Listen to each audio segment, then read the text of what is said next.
Hello, everyone. Mike, Newfound Past, doing a working hangout. I got a bunch of stuff to list. Hopefully, I'm going to invite some other flippers and thrifters. Yeah, got to get used to this iMac. The copy and paste is different than a PC. Yeah, let me get that set up real quick and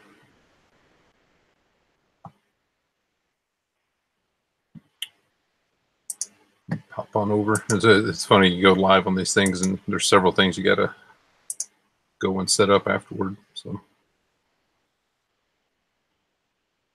hey, Michelle, you're number one. I've invited all the usual suspects in, and we'll see if they pop in. They may not. And we may switch channels later. Who knows? Because I don't have to, this definitely is not going to be a 4 or 5 hour marathon down here to list for a couple hours, hopefully. See what happens. You ever not work? No. I'm always thinking about it. Oh, Jimmy. I always work. Seems like even if I'm upstairs on the sofa, I'm thinking about it or cross-listing or doing something. I got a sale right there. I just boxed it up. Sales have been pretty good. I'm getting crap offers, Mo. Yeah, I got tons of crap offers yesterday. Only a couple today so far. So we'll see. Like I said, other people may pop in and out. Who knows? And we may switch the channels later. I ordered some huge poly bags. These things are heavy. These are 34s by 28 poly bags. Heavy. Set them over here on the shelf. My packing supplies are over here. Fingers in my packing supplies. Okay, get those out of the way. Those just came in the mail today. So let's see what we got going on. Yeah, I got to decide. I got some hard goods over there set up to list. I could always list clothes and jackets. I just got these all cleaned up and ready to go. So it's hard to set up for one and then break out and list other stuff, but good.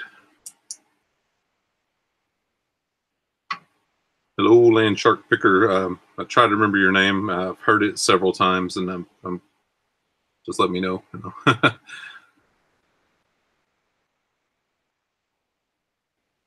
Yeah, eBay is doing 50% off everything today, and and it's been okay today, but it's all been small stuff, and small stuff adds up. Craig, yes, sorry, Craig, I knew that. Just had a little bit of lunch while ago. Got my packages out to the mailman. And ready to list some stuff up. And Jimmy Van says poly bags, great. Frankenbox, toss and poly. Yep. Especially if it's a little bit heavier item, you can cubic rate it and go. It's good stuff.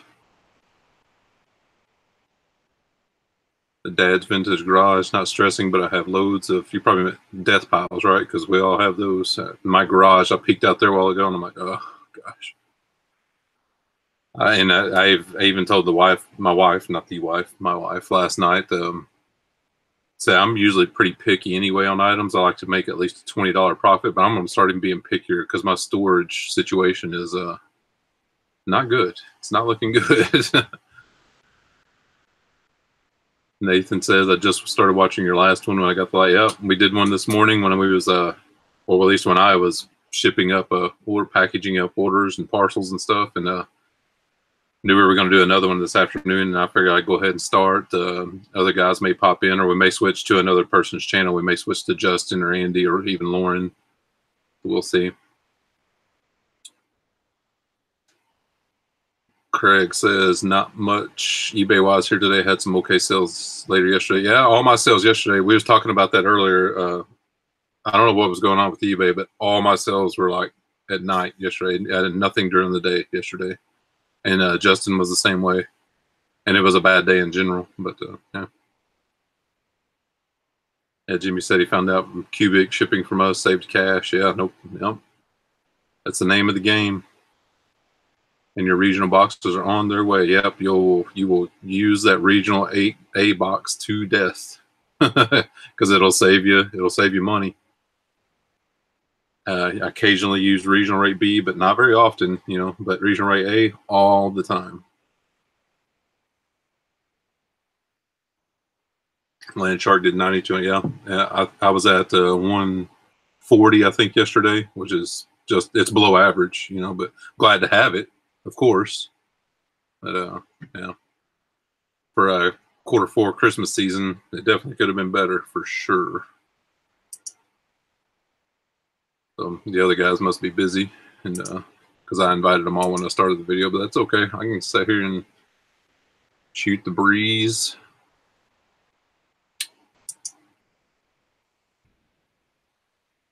They just had a nice sale a while ago. It just already packaged it up. It's not going to go out till Monday, but it's ready to go.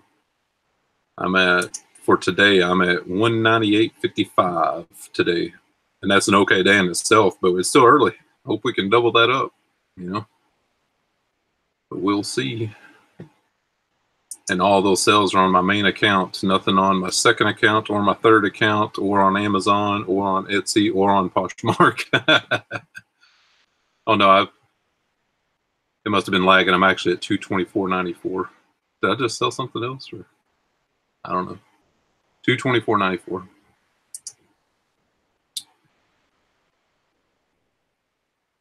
Hey, it's better to have too many of them than not have any. Like, I ran out of the regional rate A's that are similar to the 1095. You know, that's the top loader. I ran out of those, and yeah, it's actually cost me some money because I ran out of them. They're on order, but that's my fault for not paying closer attention. Dad's Vintage Garage says, what's your best advice if you're starting YouTube? Doing what you already do, and that's socialize and just talking about what you know. You know, since you already, you know Justin really well, and yeah, you know, we'll all support you if you jump into the game, and that's key, to have a nice, you know, friendly support structure.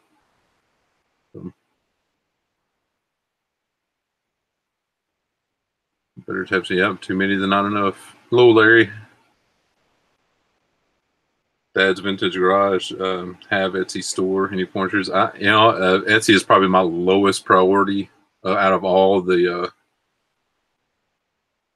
selling platforms. Number one for me is eBay. Number two is Poshmark. Number three is Amazon, and number four is Etsy. And I put vintage, really, you know, antique and vintage stuff that's not clothing on Etsy. Like, I bought this screen. Let's see here. I kind of showed this on my haul video, but it was too big to, like, I can kind of do it better here. I bought this screen, and I will put this on Etsy, and it's a box, like, kind of like it almost looks like a bigger version of like a pull stick box or something. And it, you know, you open it up. I'm going to turn around here, and you pull this screen up. Check that out. It's just like a little mini vintage, you know, like for a projector back in the day. And it's just a mobile projection screen. And this will go on Etsy for sure, 100%. The screen is deteriorating a little bit, but it's still okay. The mechanism works really well to take it up and down.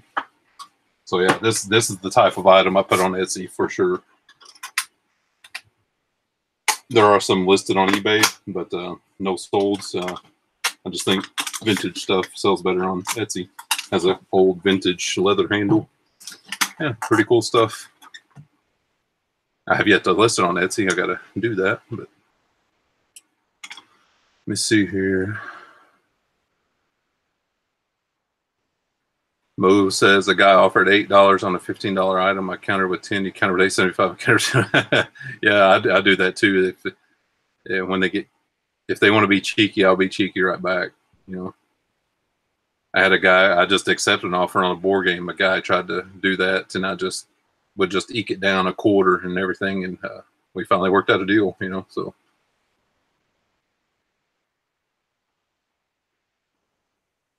Yeah, great. I thought it was awesome. You know, I only gave $7.50 for it, and it's just the coolest. It's one of the coolest items I found recently, vintage wise. So it's really neat. I need to get that listed up.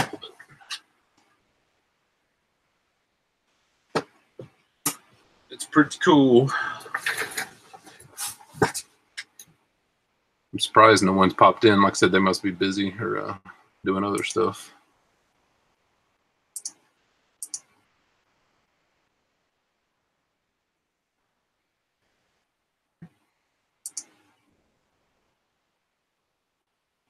So yeah, it's the Etsy stuff. Yeah, just and I've got some like vintage glassware on there, like those glass hen on the nest, and a really cool. I hope that still listed. I have a really cool leather, a small leather like ottoman ball kind of thing on Etsy, and it has a lot of really intricate like needlework and stuff like that. Sells well, artsy vintage type stuff sells well on Etsy. I mean, I just don't list enough on there to get regular sales, but it's just another outlet. I've talked about not putting all your eggs in one basket, and so I try to spread stuff out. He just offered $10, so then the ball's in your court, Mo, whether a penny's going to break the deal or not. Yeah, somewhere in that range. That's Vintage Garage. I'm sorry, I forgot your name, but I was thinking in that range, 85 to 100. I'm a kind of I'll start high and come down. Let me see here.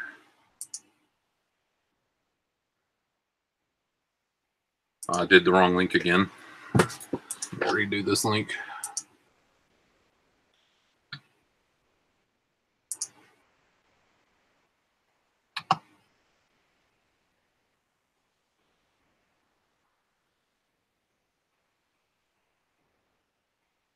I don't know why it does that. Sometimes I copy the same one every time, and sometimes it works, and sometimes it doesn't. So I don't know why it does that.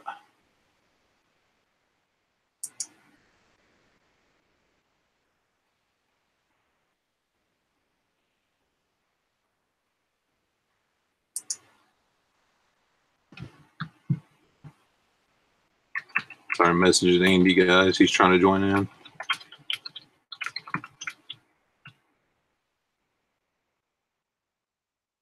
Well, I just typed I'm bonehead. Let me know if that works. I know if it works if he just pops in. Sometimes I'm a bonehead.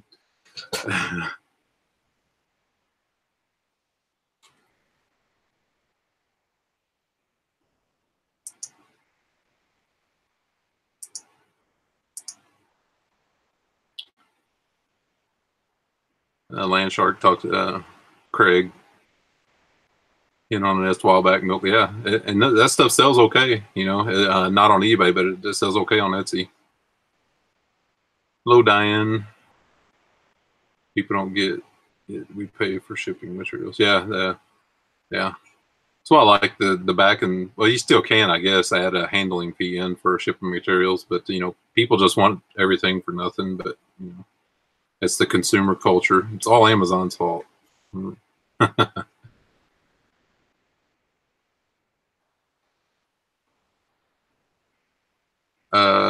Craig, I can't remember if they do offers on Etsy. I think people can message you and ask. I can't remember. That's how rarely I sell something on Etsy. I do have one open. I do have stuff listed, but I only have like 15 or 20 things on there. He accepted. Good. He accepted his offer. The penny difference.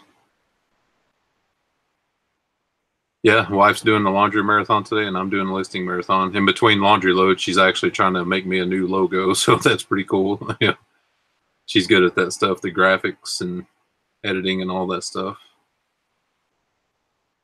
Oh yeah, I won't do that, Craig. I've heard what happened to. I forget it happened to someone else. They posted just the link in the chat, and that was not a good result on that.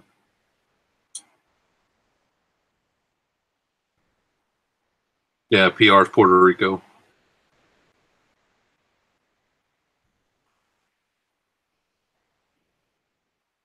Yep. Let me see here. I must be doing something wrong here because I don't know if this link. It's the same. I did the same process this morning and it worked. I don't know. Sometimes it works, sometimes it doesn't. Technology.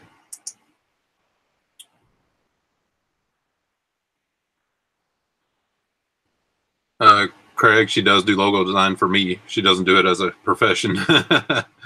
She works full time for the government, and it's just something as part of her degree program. She just learned how to do all that stuff when she was going through grad school.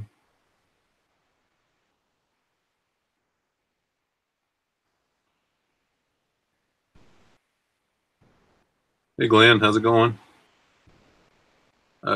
Junk Trader asked, do buyers not let you leave any feedback? I'm trying to leave a bunch and it won't let me. It may be just eBay. I've never heard of that before. So eBay's been having some issues like yesterday. They were having some funky issues. Oh, that's probably the problem. Andy said he was trying to access it mobilely, and that's probably the issue. He's out back smoking a cigar. It's raining cats and dogs in Virginia, so there's no going outside today.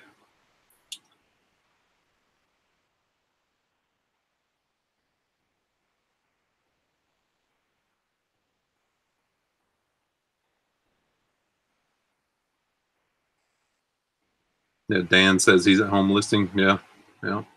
I need to do that. I was hoping another couple people would pop in because when I list, I go back and forth over there and over here, and when there's at least two other people, it helps not be I hate to be standing over there and.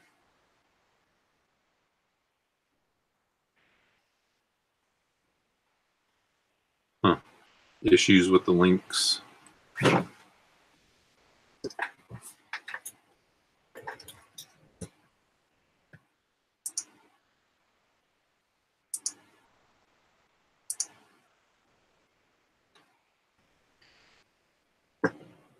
Yeah, that's weird, Junk Trader. I have no idea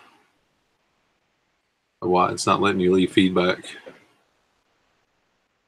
And Glenn says it's overcast and cold in Louisiana. Yeah, Junk Trader Andy is out back getting his breathing treatment on with his cigar. It started raining at Star City Picker. Did it rain there yesterday? Also, it started last night, yesterday afternoon, sometime raining. Yeah.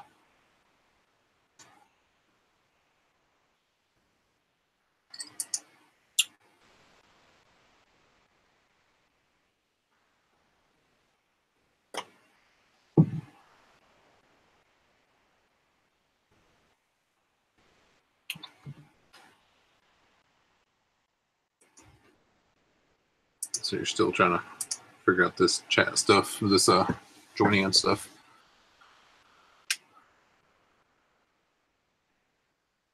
Isn't that true, Mo Flips? He just accepted an offer on something he went back and forth on someone with, and he said for him going back and forth so much, why wouldn't he pay right away? I know, right?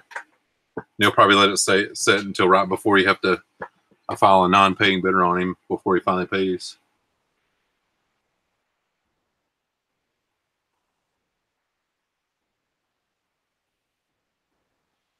Yep. What's your real? I've chatted with you before, and I'm sorry I haven't caught your name before. Honda Hangouts. What's your name?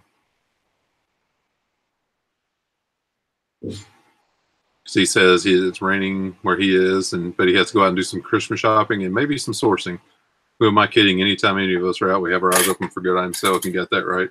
Doesn't matter if I'm in TJ Maxx or Macy's. I'm looking at for clearance and stuff.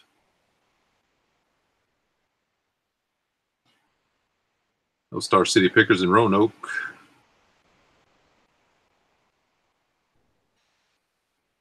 Yeah, Dan, plush is there's a few categories that are flipping hippos is really good at plush, of course, but I've sold plush before, and I will pick it up when I see good ones.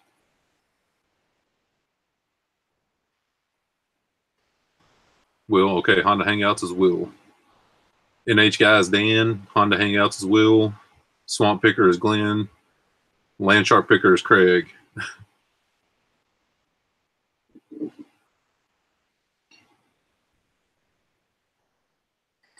And if you guys want to tell me your real name, you can just pop it in there. No guarantee. I should just start a reminder list up here. I can't do that. I got a pad right here. So maybe I know. Pen over here. Got my number one uncle pen. So all you uncles out there, you're number 2 and lower. I'm number 1.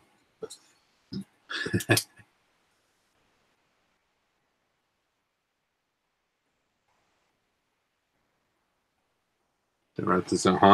Honda is Will. Landshark is Craig. And I'll learn these eventually, of course, just like, you know, when you're learning new people's name. I pretty much know NH guy's Dan.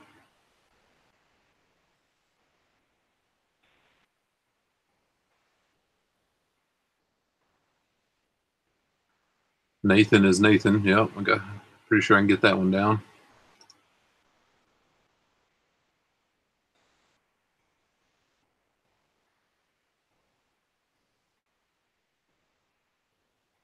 Star City Picker is Rick. Okay, I'm going to write that down.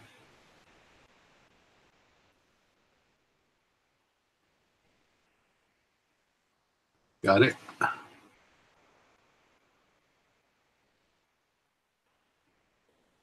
And I'm pretty sure Junk Trader is Anissa. Is that right?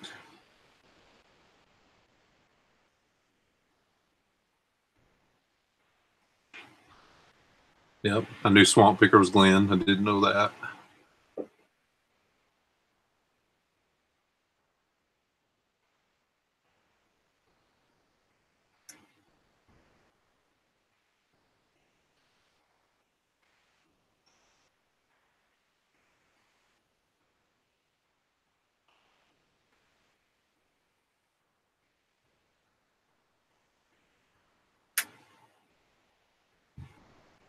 Mo Flips is Ken. I'm just kind of scrolling back through because I missed a couple. Got my list going.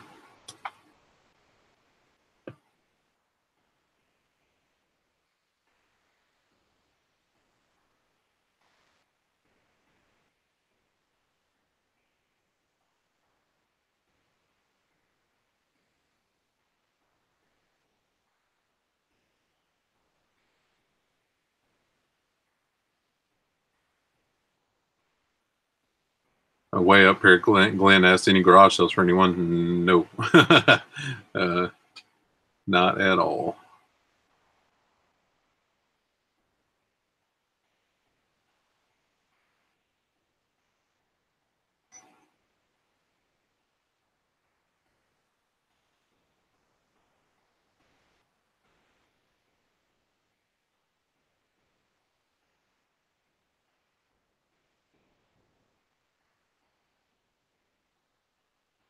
Okay. Junk Trader confirmed she's Anissa. Thank you. And of course, Andy, the parrot head picker. We all know that. Most of us, I'm sure all of us do. So I got a good list here. I'll leave that right here by my computer. So remember.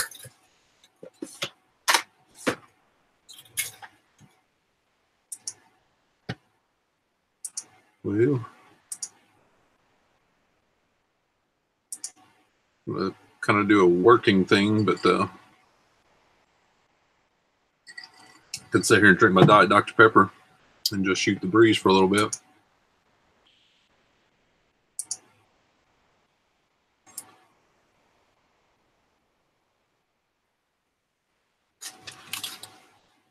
Rick said they had an indoor flea market at their civic center. It was okay. Yeah, a lot of times the flea markets are professional sellers anyway, saying they know what they have. I mean, you can find deals at them. I have before, but for the most part, they know what they're doing. You know.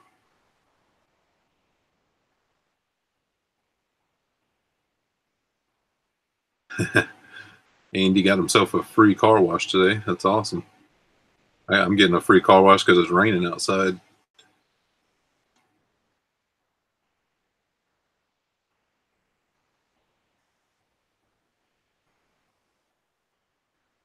It's interesting, Craig. We'll have to check that out.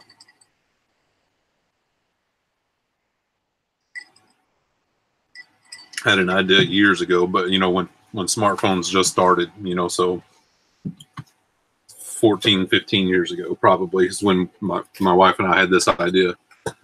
Is you know, we always had the Colville books, you know, because we were in the antique flea market business and needed to find maker's marks on stuff, and you just had to hunt through these books. Well, I wanted to, you know, 15 years ago, I wanted an app to take a picture of that mark on a piece of pottery and it just automatically identify it. Of course, I am not near tech savvy enough to do something like that back then or now. So, and there's probably something out there like that now, but you know, to have a comprehensive maker's mark app, it would have to be a massive database.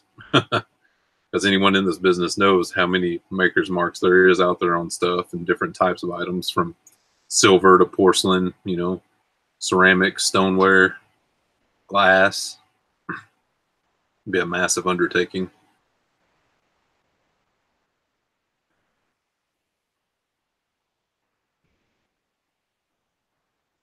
Andy says, I remember when my dad bought a bag phone. You know what, Andy? My first cell phone was a bag phone, and that was in 1995. Yeah, 1995. My first cell phone was a bag phone. And I thought that was the coolest cat around. I had my bag phone and I had a T-Top C28 that I bought for myself. That was a pretty cool cat.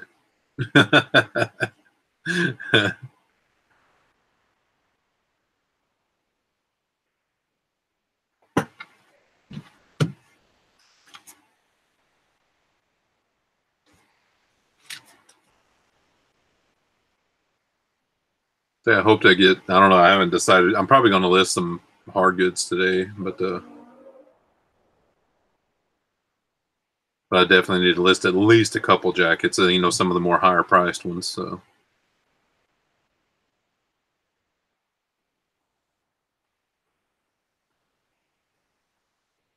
Justin wants to say ho.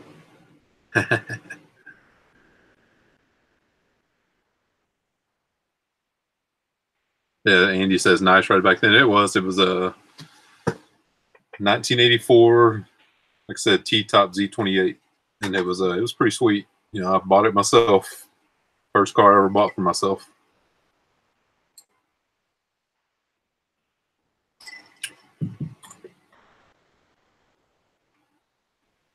Nathan says his electronics have been selling well. That's awesome. I haven't been able to find any really good big electronics recently, but that's okay, you know, because honestly they're time consuming. But I do like to sell them. I sell quite a bit of my one of my best flips of the year was a DVD VCR combo.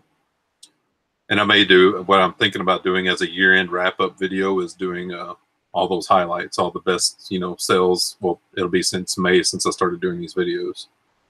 It'll be a big project because I'll have to go through all the videos, or actually my wife will have to go through all the videos. And actually, I'll probably go through them first and note which items, which video, and what time it is in the video so she can go through and clip those clips, and we'll clip them together, and I'll do a voiceover and recapping May through the end of the year, the best sales of the year. That'd be a big one. That'd be a doozy, but I think I'll make a good video though. So I don't know. We'll see.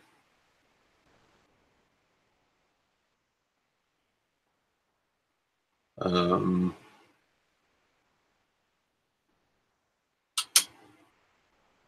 know what that means. Justin said we're Christmas shopping on Amazon, but we'll run this on TV. Awesome. Thanks, Justin.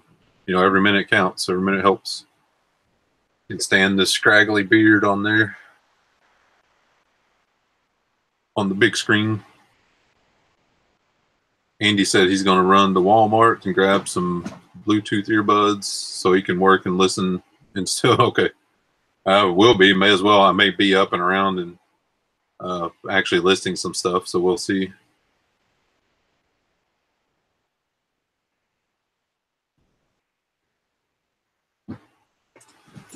Nathan says he had a few base station units and components that have sold between 400. So that's awesome. Still have a few items left from that 6. That's pretty daggum good margins. You can't ask for much better than that, can you? Yeah, you'll have to see a lot of these resellers, the bigger ones that bag on DVD VCR combos. There's still a lot of money to be made in them. Like I said, that was one of my best sales of the year, was a DVD VCR combo. And I'll still pick them up when it's viable. It's just like anything, though. Do your due diligence. If it's viable with the price you pay, the conditions in, if it has a remote, if you can test it in the thrift store, if you can't, if you're just going to take a chance, is it cheap enough? Can you sell it as is? Can you part it out? You know, that's all those things that click through my head in 2 seconds when I see an item, you know, judging whether it's okay or not. And I have a huge, I always pick up remote controls, name brand ones, for cheap, for 50 cents. And I'm sure if you see my early videos, you know this.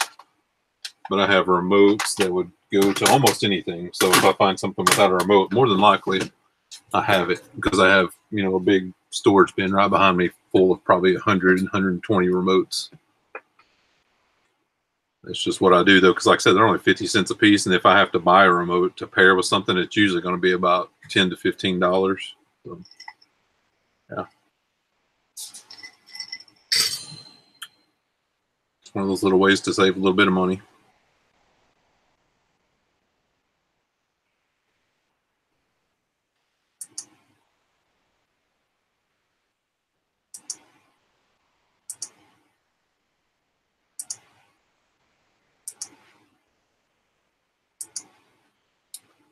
Yep, everybody's busy today. See here. Glenn has a few combos. You got them listed, Glenn? Or are they just sitting there waiting to be tested and listed? I have a few that's sitting around that need to be tested and listed.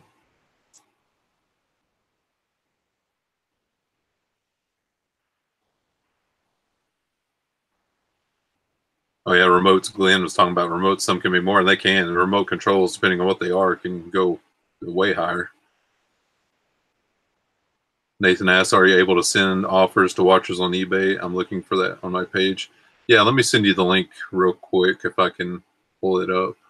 Actually, I don't think I have it down here. If somebody pop that link in the chat, if you can. Yeah, the bad thing about it, Nathan, is that you can send offers to watchers, but it's not on everything. You know, it's whatever eBay picks that you can send. Like, you may have 20 watchers on an item, and if eBay doesn't pop that up on that page, then you can't, or at least I don't know how to, I'll put it that way. So there's pretty savvy people out there that find ways around stuff.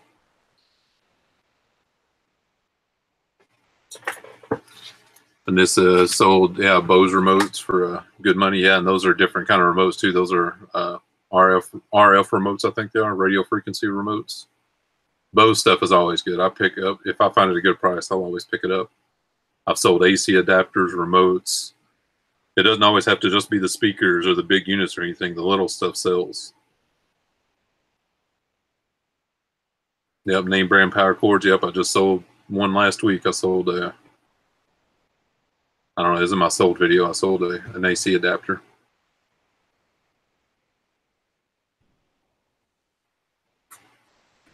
That was the last year they made that video game, right? Ken, was that the NCAA Xbox 360, NCAA 14, the football, because they stopped making it because they're having to pay the players issue, I think. I've heard about that. You know.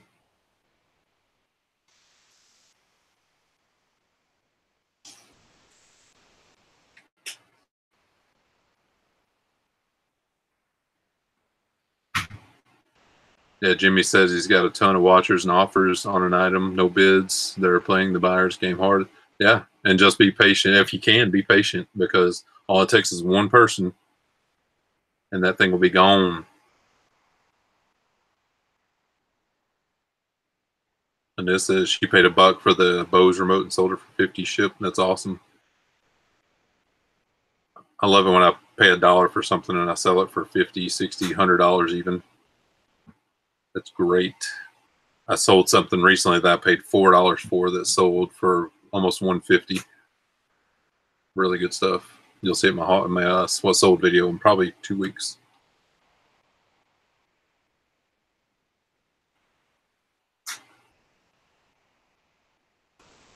I'm both saying yes on the NCAA Uncle Mo has Ken is saying, yeah, on the NCAA football. It's a football. For people that don't know, the NCAA 14 Xbox 360 is a football video game, college football video game, and they stopped making college football video games because basically they were using players' likenesses and you're not paying them. So it was a lawsuit waiting to happen. So they just stopped making the game altogether in 2014.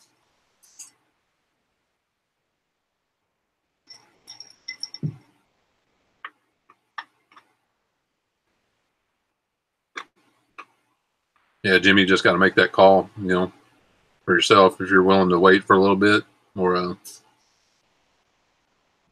if you like people, that drawing attention to your store in general, you could just hold out for full price, especially with that many watchers. If I had an item that had that many watchers and that much interest and stuff, I would just wait it out. But that's my personal philosophy, though. I'm kind of a slow dime kind of guy.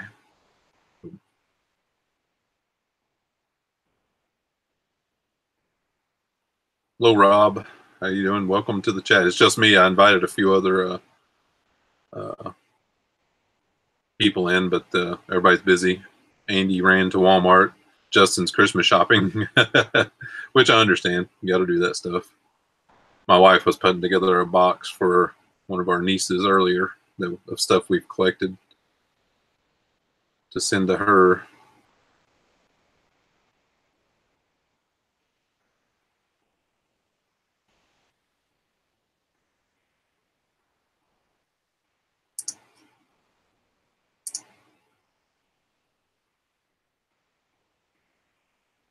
Let's see here.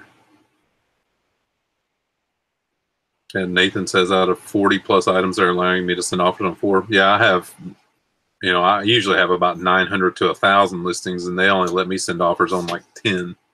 Literally, I'm like, and I'd like to do it, and I do it when they let me. But, what's the point if I wish they would just let you send offers to all your watchers, or whoever's watching items on your stuff. But they can do what they want to do. It's their platform, Jimmy, I like the attention will definitely pay off in the long run. Just hard to not. Yeah, I understand. It's like sometimes it's, do you want this $100 that's laying over here, or do you want that maybe $150 that's a mile away? It's really up to you.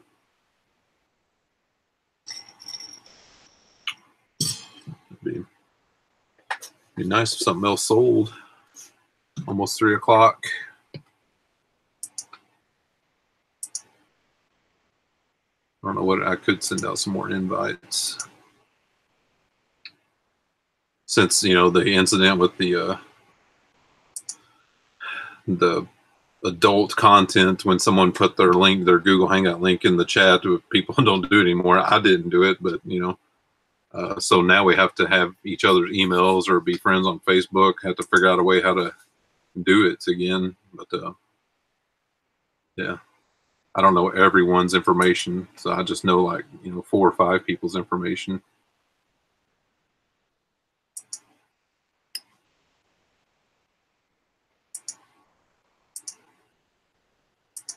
I think I got one other person I can.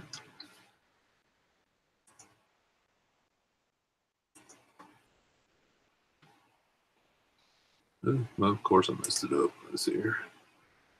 Like I said, a Mac is different. Even copying and pasting is a little bit different on a Mac. There we go. Sent out a couple more invites.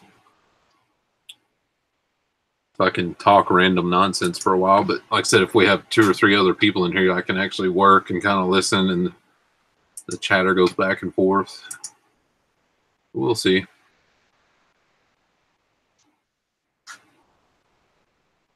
Yep. That's the slow dime or your quick nickel philosophy, Jimmy. I'm telling you. And there's no right or wrong in that. People have their own. They know what they need. They know their money situation. They know what they have in an item. They know what they're willing to accept. And a lot of people are like, well, why didn't they just wait and get it? Well, they may have needed the money, So yeah, it is what it is. But I prefer I can wait people out, Anissa, no sales offers, big fat nothing to, yeah, that's I was like that yesterday. At this point yesterday, I had a big zero yesterday, and last night I finally got a few sales and ended up at like $140 yesterday, which is not great at all for me. That may be great for someone else, but be right back, Glenn. If I can connect with you, Glenn, I would invite you in here, but I don't think we're friends on Facebook. I don't.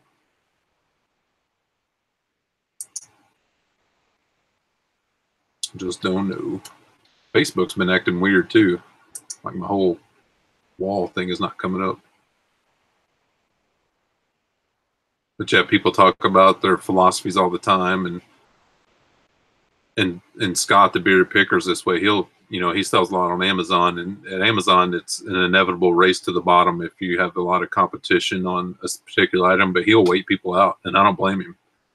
Because people will just go, 50 cents lower, just one right after the other, and before you know it, an item that was selling for $45 is going for $20, and no one's making any money.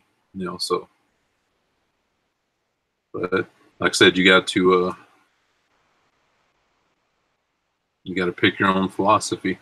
That's what it is.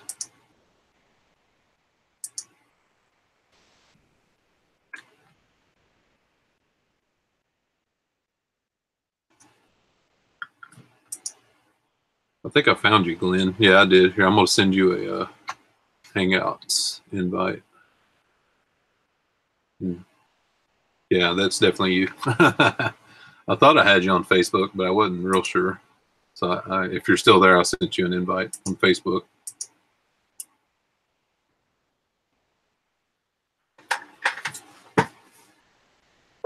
And a lot of people talk about, they want to have a particular sell-through rate on eBay and all this stuff. And there's all kinds of numbers you can pull, but it still comes down to philosophy, competitive pricing, low pricing, high pricing. And I'm definitely a high pricer. Justin is kind of the same way. We'll see what something comps for and even go a little bit above that, so. Jimmy says, definitely an experience game. Waiting. Wish I had more personal knowledge and inventory for that.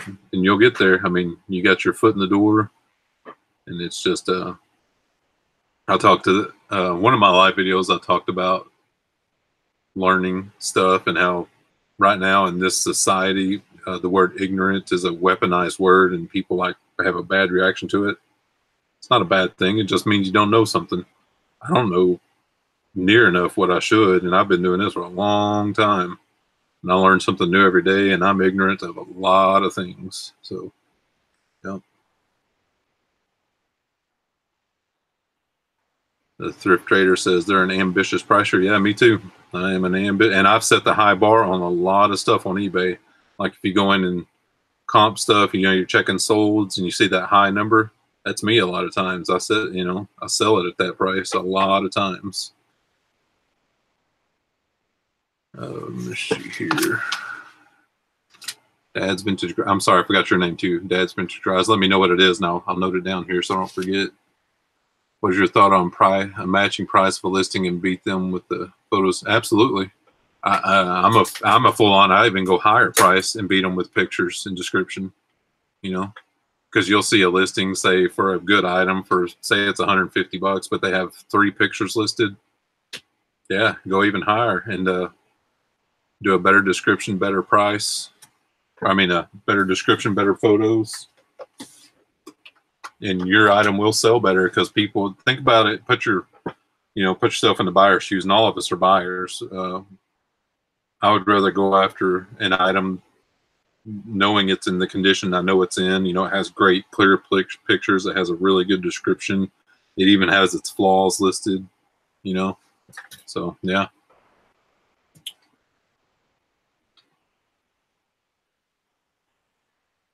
And Michelle says sometimes you just need to buy groceries, and that's right. That's why I said there's no right or wrong in this. Everybody has their own, what they need, and sometimes it's putting food on the table, absolutely, or paying the electric bill, paying rent.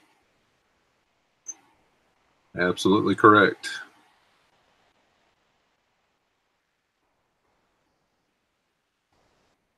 Jimmy says watching, learning, and trying to build inventory, anything to keep away that jerk. Yeah, yeah, yep. Yeah, if I had to spend one more day in the cubicle, and I was young when this happened, I really have no reason to gripe. But 20 years ago, I'm a young guy. Don't even really know what I'm doing in life. But all I knew is I didn't want to spend it in the cubicle. I thought I was going to go insane. So yeah, been living this life pretty much ever since. Robert asks, I have a question about Amazon. After I create my account, do I have to wait a month before I start to receive checks? I have started reselling while I have a full time. It's been so long since I created my Amazon account, Robert. I do not know if there's a waiting period, but I do know that all my Amazon money is direct deposited. There's no checks involved, but it may just be on your account settings, or new sellers, they may have different requirements, because I've had my Amazon store open for over a decade, so it's hard to remember that stuff. Dad's Vintage Garage is John. I got that. Put it down. Dad's Vintage Garage, John. Got it. All right. Got it on my pad, my notepad.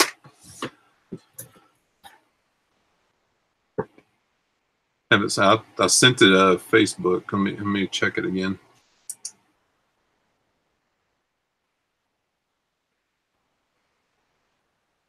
Glenn, your last name starts with a G, right?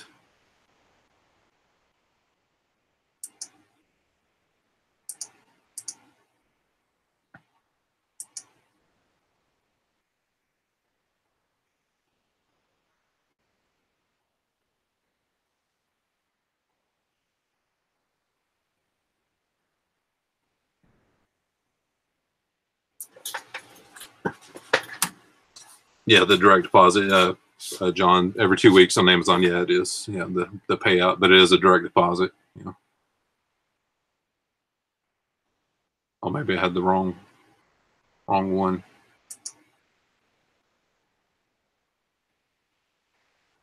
Let me look here. I'm looking on Facebook here.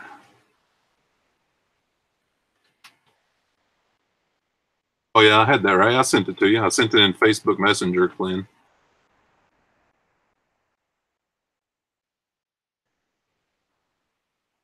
Mike's Cycle Supply. My name, Mike's Cycle Supply.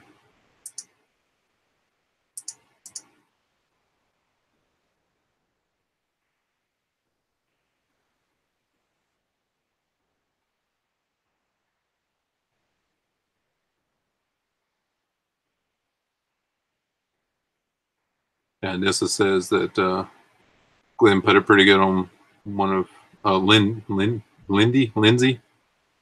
Every job I've had, one aspect or another made me miserable. I don't feel this way about reselling. Yeah, it's a freeing experience. Put it that way.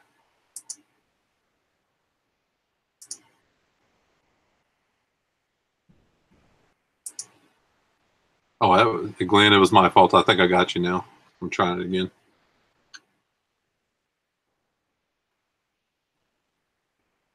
I think I got you now, Glenn. If you can check your Facebook Messenger again. I think it was a setting on my end.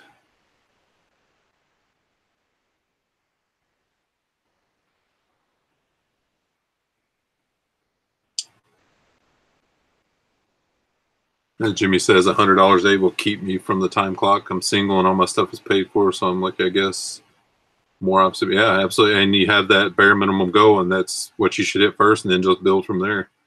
And everybody's in different circumstances, whether it's debt or where they live, cost of living, and that kind of stuff. So yeah, and it all depends on what you want to do. If you just want to live a nice life and not have to punch a time clock, it can be done for sure. Jenny asked, I think I'm addicted to reselling videos, but you're one of my fellow. Thanks, Jenny. Appreciate that. You're one of my favorites. Question: photos. I don't have enough room for 2 big lights. Any suggestion? Yeah, you don't necessarily have to have those huge lights, because I don't. See if I can show you one of these.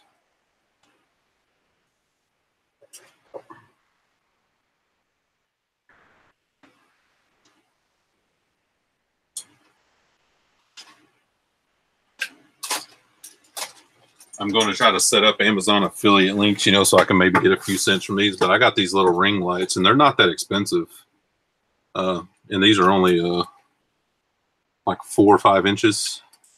But I got a 4-pack of them for really cheap, and they work pretty well. You know, I don't have the big umbrella thing or anything like that. It's just, you know, these, and they're bright LEDs all the way around. So, yeah.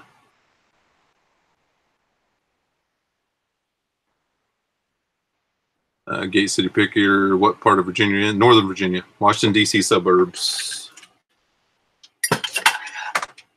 Besides San Francisco, probably the most expensive part of the country, unfortunately. But the thrifting's good.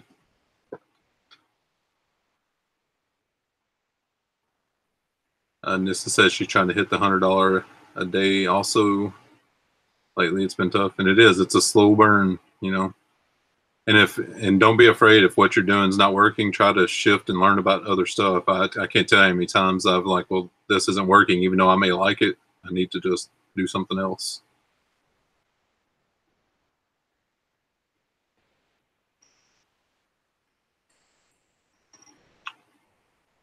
Yeah, the Jenny asked, do you have these on tripods? That they actually came with the lights. Whoops, as I break it. But anyway, yeah, they came with these little tripods, and they're, you know, you can adjust them. It has little adjustment screws where you can kind of tilt the light. I have to loosen it up so you can tilt it and do all kinds of neat stuff with it. These are not that expensive. They're on Amazon. Yeah, and they're pretty bright. So the bad thing about the tripod is it's, you know, the legs are easily adjustable, so they tip over easily. So just gotta be careful with that. It's not a big deal. Huh. I don't know, Glenn. Geesh. This is so weird.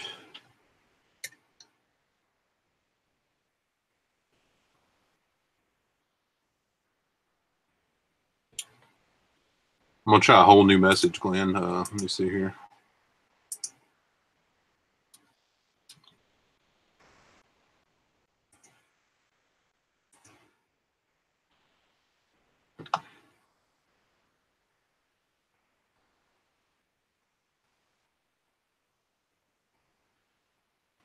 I'm having all kinds of trouble with the Google Hangouts today for some reason. Let me see here. What I'm missing some. I use Jeannie says I use my sunroom, but blinds makes yeah. Gate City Picker. So you know B. Oh yeah, I know what you're talking about, Gate City. It's actually 2 blocks from my house, and they're it's okay. They've been getting into more of the return truckloads of Costco stuff recently, and I'm not down with that. You know, I'd rather have the donated stuff, the vintage stuff. So it's hit and miss at best anymore.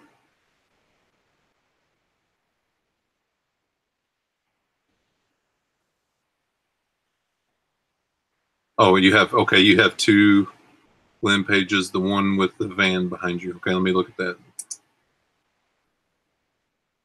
Yeah, I'm on the other one for sure. So let me look up.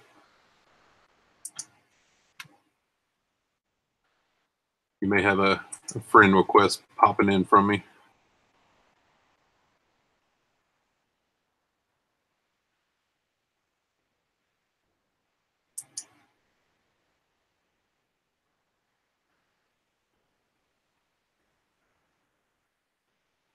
Glenn, the one with you're wearing a white hat with a motorcycle on it, maybe?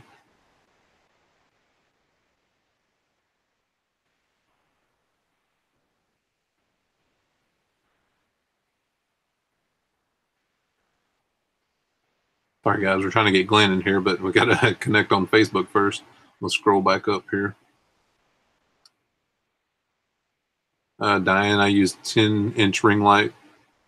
Yeah, and these are even smaller than that. Like I said, these are like 4 or 5 inches, but I have 4 of them, so I can position them at different levels and areas and stuff. And Rob says outdoor indirect lighting is best, and that is what's great where I have my lighting set up, is it's right by my big sliding glass door behind me.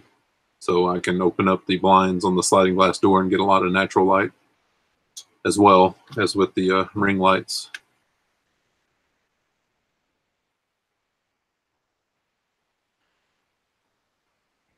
Sorry guys, I'm getting behind here. No, point at a van. Okay.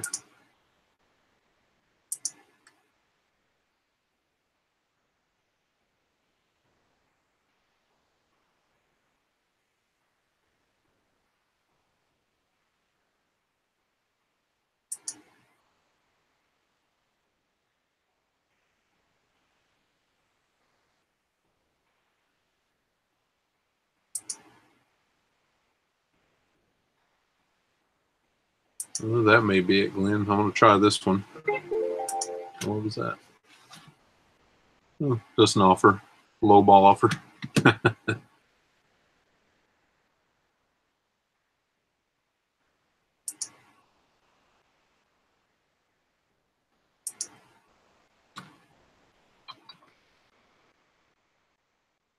Let me see here.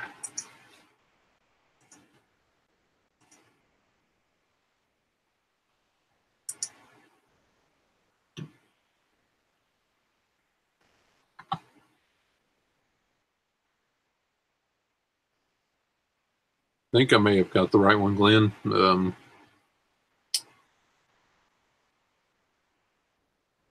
Do not know.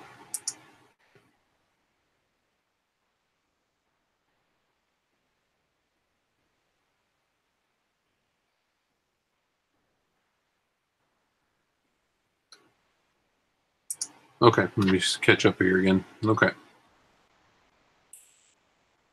The brand, Jenny, the brand on these, I have no idea. There's probably just some generic Chinese brand. There's no like maker's mark or anything, but search ring light on Amazon and there's all kinds of options, you know, with tripods, without, bigger ones, smaller ones.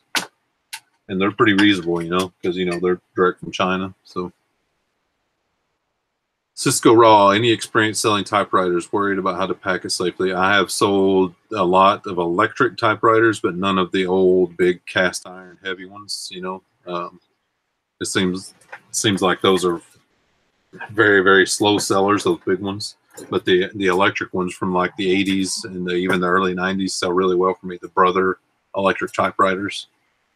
And it's just like any electronic, you need to pack it tight, you know, whether you want to use egg cartons or peanuts or bubble wrap or a combination of everything, paper. You just got to pack it good and tight, double box if you can.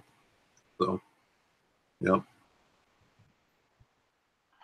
Jeannie, I have the worst time with the clothes. Yeah, I'm still developing my technique on photographing clothes. It's tough. I'm gonna sell it. Grew up in Fairfax, so you know what I'm talking about. That's yeah. Hey, we did. Oh, there's Andy. Hey, what's up, man? I've just been sitting here like a schizophrenic patient, like jabbering to myself. Yeah, I just ran into the store real quick and grabbed some of them headphones, and now they got a charge. So I got them all paired up. So hopefully they'll work after I get them charged. So and I can actually like walk around and then listen to when you guys are on here and stuff like that. So otherwise, right now I'm just going to be kind of shackled to the PC. Yeah.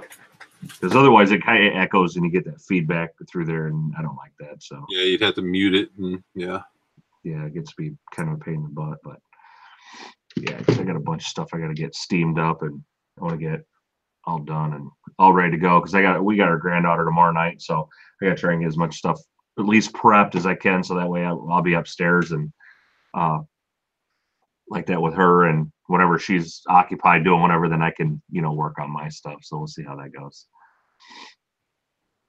If you got Glenn on Facebook, Andy, I can't, for some reason, I can't hook up with him. If you want to, okay. I don't know if you can forward the message, or I don't know. Yeah, I have him on Facebook. Hang on. I'll send this one, but okay. Glenn has like 3 or 4 different profiles on Facebook, and I can't figure out which one is the right one. Oh, Glenn? Yeah. I'll find him here. Cisco, it's an electric IBM typewriter. Yeah, you should do okay with that, you know. And it's just like anything, different models bring different monies. So just comp it out with the model number, and yeah. Holy crap, he does have a whole. I told you, does have a whole bunch of them. like 4 or 5 things. Oh, what the heck? Okay, that's funny. Okay. Okay. All right. I sent a link. Hopefully that's the right one. If not, I'll copy and paste. I think, yeah. I don't know. Glenn, go ahead and try that. I just sent you a link, Glenn. If that doesn't work, I'll copy and paste this other one.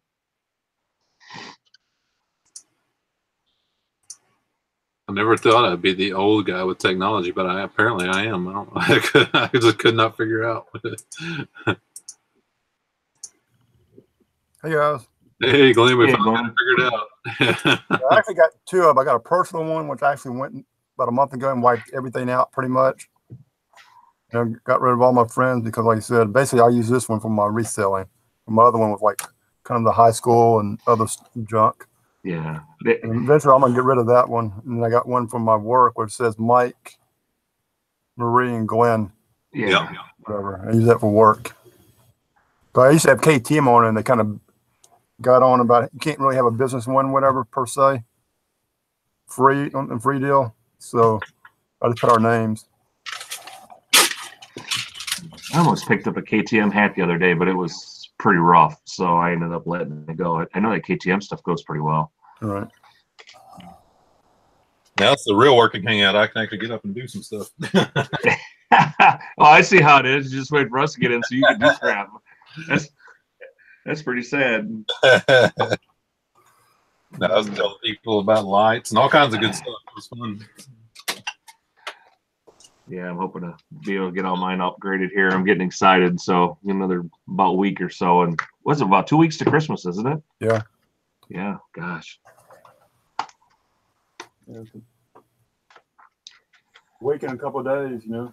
Yeah, that's great. Yeah, because it's on what, a Tuesday? It's on a Tuesday. Yeah. Nice.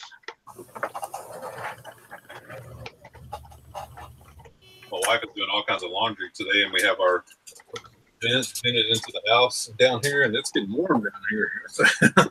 Yeah. That's kind of cold here. It's about 50, but it's like overcast. So I like breeze and Yeah, stuff. it's about 48 here. And yeah, I was just outside just a little bit ago, and I was like, man, I go, it's really nice. I let the dog out, and she was all happy just to be out running around. I was like, I think I'm gonna go have me a cigar. I haven't had one in quite a while, and it was just nice and relax for a couple of minutes. And I was like, all right, then I gotta get to work. And then I see Mike pop on, and I'm like, oh great, now I'm not gonna get anything done.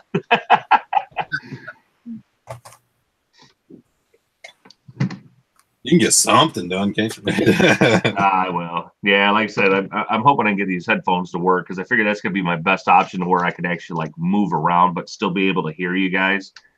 Because then I got like even my other computer that's kind of sitting over here is I can just pull the chat. I can pull like the actual chat up on that while I'm working, and because I kind of use this table right behind me to do a lot of my work on and what have you. So it's kind of more of a prep table, but. Yeah, I found one of those cast iron typewriters this morning for $3. And I figured the worst, but the thing was like grungy looking, but I figured for parts, if I put it in a box, for even $30. Oh, right. Most of them are like shipping for $30 to $40 just to shipping fees because they're so heavy. Wow. But I might just put local or not, or see, what it does. But I can't find nothing just like mine on there, so it might be it's different. It might sell.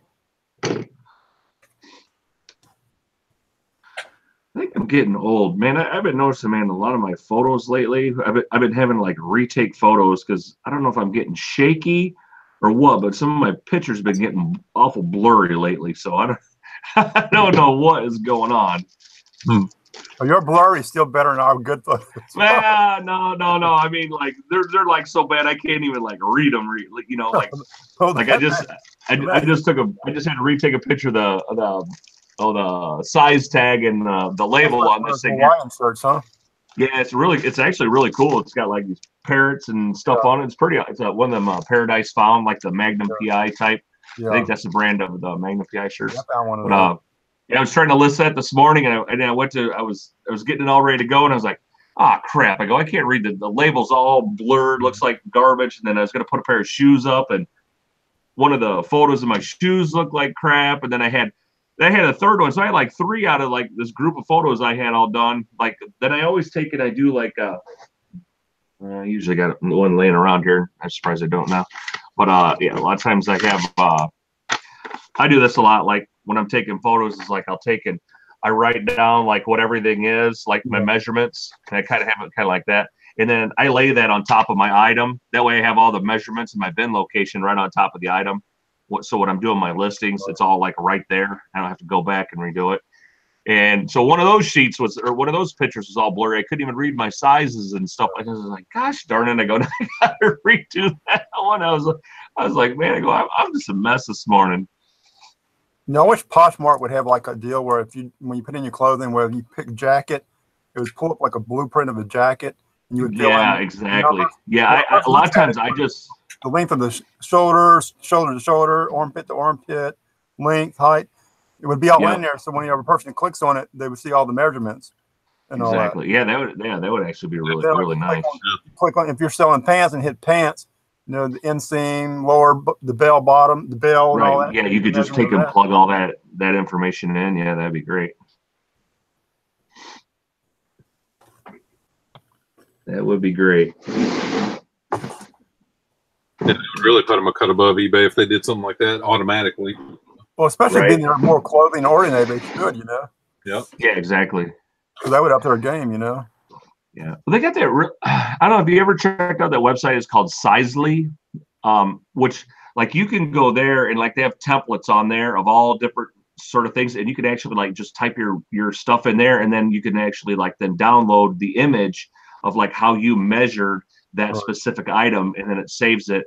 Like it's kind of neat, but it used to be free, and now it's a paid service. So, you know, it's something I'm obviously not paying for, but when it was free, it was kind of neat. So. Yeah, I don't think paying it, like I said, paying for that wouldn't be worth it. I'm not paying for that when I can just type it in. What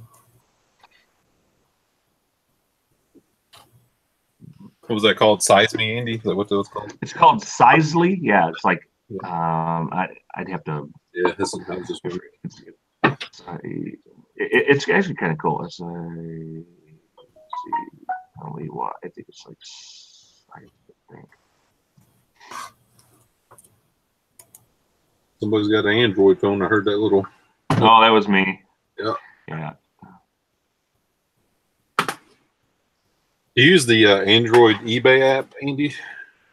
At all? Yeah. Just for notifications and like, you know, like if I'm at work, and I get a Posh sale, you know, I mean, I use it to quick take down an eBay listing because, you know, almost all my clothes are all double listed. So yeah, I need to double list more. I got more stuff on Posh as far as clothing than eBay. I only got a couple items, you know. Yeah, I mean, I probably have only like 2 or 3 items on Poshmark that are not on eBay. Most everything is all, you know, just cross posted. Because like I said, it's so easy to do it, and everything for me. Like I list everything on eBay first anyway, so it's already right there when I go and do it. It's that's the only thing that scares me if I forget. You know, like those boots I sold last week. I had already get those off of eBay. Right. Yeah, I mean, and that's that's the thing that I try to do. I just try to make sure as soon as I get one of them notifications come in, or if like. Yeah. I get like something comes through on Poshmark and I know I'm going to accept it, and then I just take it off of eBay before I even accept it. You know, I mean, it's. Well, see, I think that's what I should do, maybe. Maybe. Yeah, because I mean, I'm sure you're probably like me. I mean, I still get a lot of sales that are just direct sales, but at the same time, I get a lot of sales that are, where you negotiate the price, and right. So whether or not you're going to accept something they send you. So. Everybody in the chat wondering why I'm doing a roll of film set in this, and it's got a little bit of rust mark on the bottom. So all you do is take a little bit of vinegar with the Q-tip. Yep. Get that stuff right off.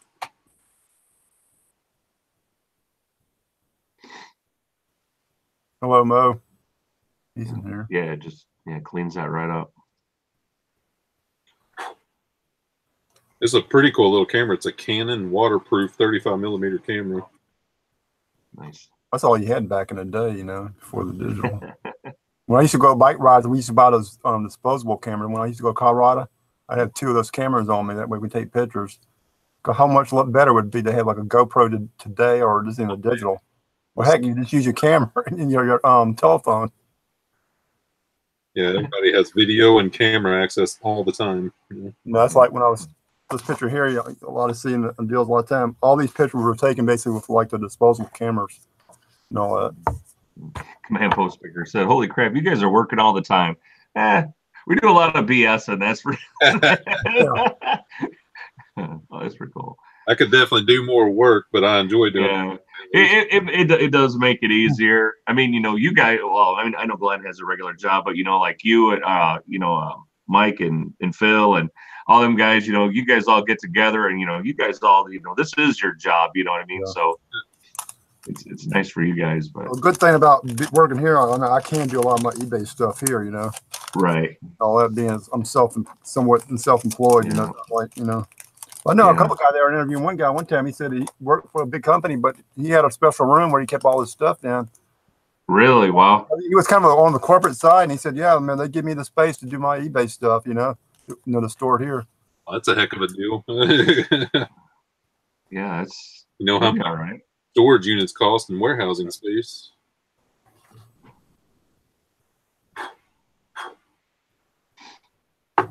Yeah. What was it? Cisco Ross said that they're scared to post because of their night job won't allow their phone to be used. Yeah, scared to double sell. And I just do like what I do. I sneak off to the bathroom quite a bit, and I'm always like I look at my stuff all the time. I'm like, oh my god, I had a sale, or you know, I got an offer. Yeah, I do a lot of work from my bathroom office.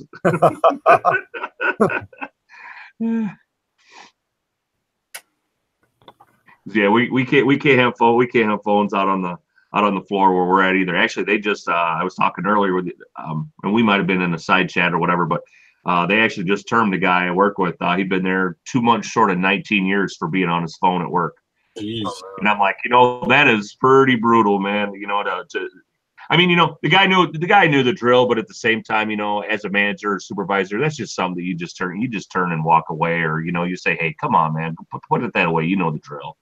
You know what I mean? But just one of them young managers that's trying to go somewhere, I think, be something that he's not, you know, or a little more than he's not. So payback's a bitch, you know, because that young man. Yeah, you know what? And you know, like I've been at the company I've been there for almost 14 years, and I'll tell you what, I have seen so much of that with those, especially younger people. Right. You know, always trying to, you know, climb that ladder and get somewhere, and then they just get burned. And you know, it's, you know, you got to be careful whose toes you step on. Yeah. You know, because you go out to eat one day, anything, or the police shows up. We heard you abusing your kid. Did you spank him or something? Or yeah. Oh my gosh, we had a guy that, oh man, I swear he got almost left for dead in a parking lot one night. Right. Just, you know, he didn't realize, I guess, you know, how much he affected somebody's life by, you know, letting him go. He just assumed that he was just letting the guy go, and the guy caught him outside of work one night, and he pretty much left the poor dude almost for dead in the parking lot. It was pretty bad, but you know, it's just one of those things. You know, you don't know what people got going on outside, you know, and you do something like that to somebody, you know, that you could drastically affect their life, you know, especially when it's something stupid. You know, like I said, like that cell phone thing, that guy wasn't hurting nobody. No one was in any sort of danger. You know, it wasn't a safety type of thing. Right. None of that sort of stuff. You were just straight up being an a-hole. And that's all it was, you know, and it was totally uncalled for. He lost a lot of people lost a lot of respect for the guy by doing something like that. Cause he just, you know, it was a real BS move, but you know, it is what it is. It's over. And I feel bad for the guy, especially cause he's got a couple kids. It's 3 weeks before Christmas, you know. Yeah, it was really sad.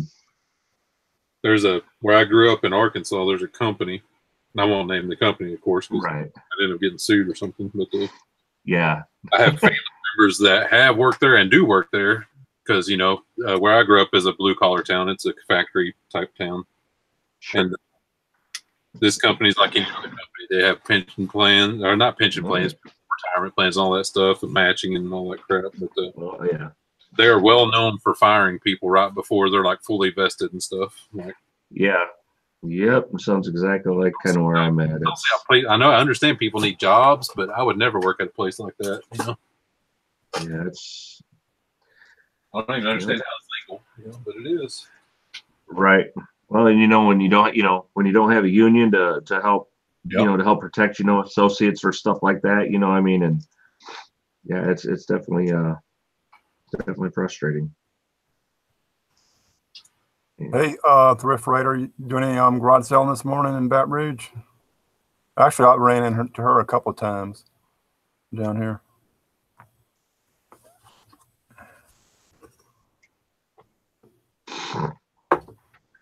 But Justin, how late y'all going out? We pretty much just started, so probably, I mean, at least an hour or two, so we can poor Justin. he's on here 24/7 almost. Yeah, I need to monetize mine. I have never monetized mine yet. Yeah.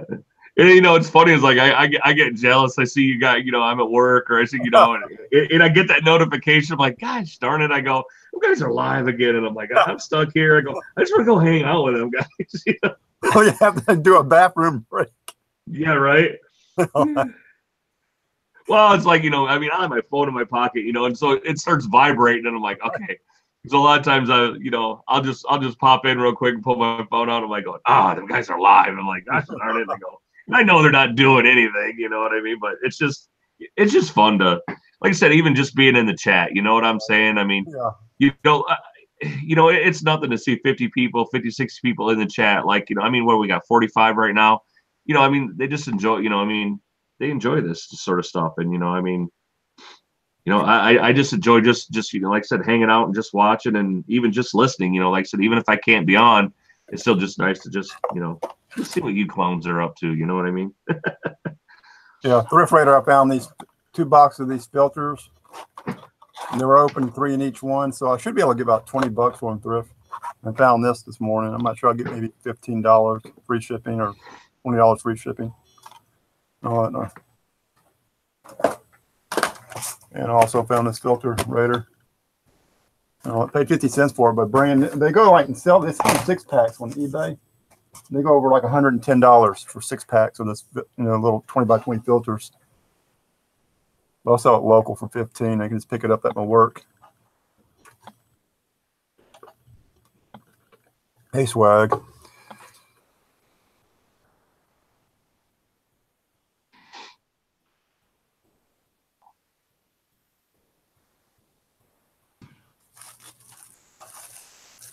Well, I'm going to step away. I need to go next door and get something real quick. All right, Glenn. Yeah. We will be here. I think I'm creating a variation listing. I got a bunch of these brand new in the box jazz shoes or whatever. Real cheap. I got all different sizes and colors, so we'll do a variation listing. What are they like dance, like jazz dance, or like a yeah, I got you. Yeah, my sister used to do that. The slippers. Yeah. These little things, they stretch out really far. Yeah. Oh yeah. I had many pairs of those floating around our house when I was a kid. Yeah. My sister did dance, I think, from probably 5, 6 years old all the way till she graduated high school. So there's a lot of years. A lot of dance recitals I had to go to that I did not want to attend.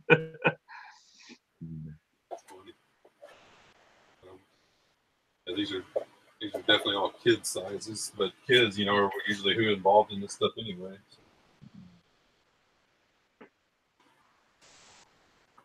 You would think. Right.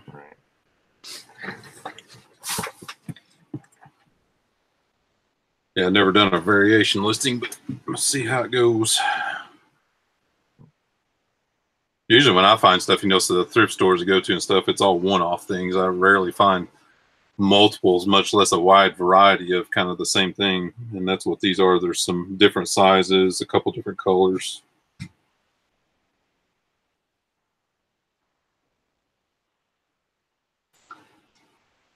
See what's going on in the chat.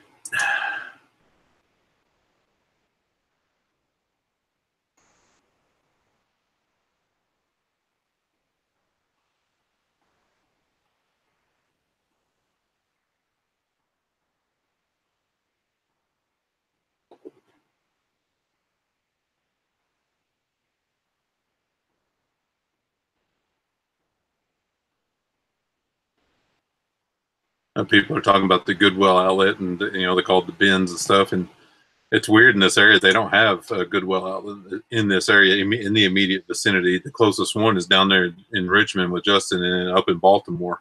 In the DC area, there is no Goodwill outlet. So the only time I've ever been to one is in Kansas City. I've been to the Kansas City bins. Yeah. Cisco Raw said that they wanted thoughts on renting out a storage unit for flipping. They don't even know how much it costs, but they don't have much space in their house. I think cost kind of varies all depending on the size of the unit. And you could get a relatively small unit even just to start out with. It probably ain't going to cost you more than what, $30 a month. I mean, I think it all depends on your area, what those things, run. I had a 10 by 10 that was only $35 a month for a while, which is extremely cheap, I think. But, I've got a huge basement and stuff like that now I just use I got about, I don't know, a good third of it anyway is all set up for storage and stuff like that. But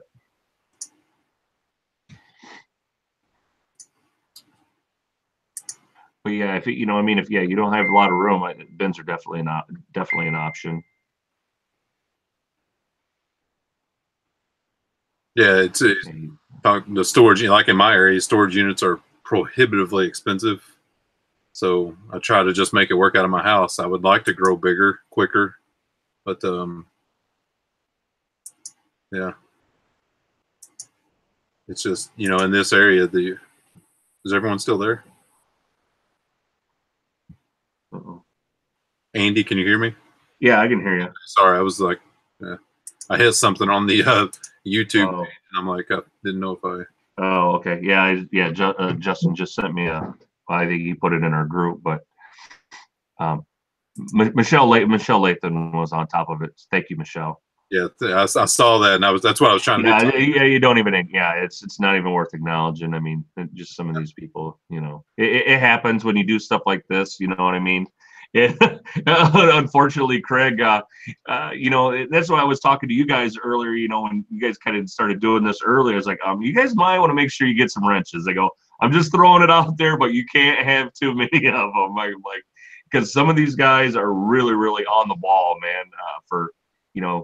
And we don't pay. And when we're doing these hangouts, we don't pay attention to the chat that much either. So, and we don't need that sort of nonsense. So, yeah, definitely appreciate that, Michelle. Thank you. Absolutely.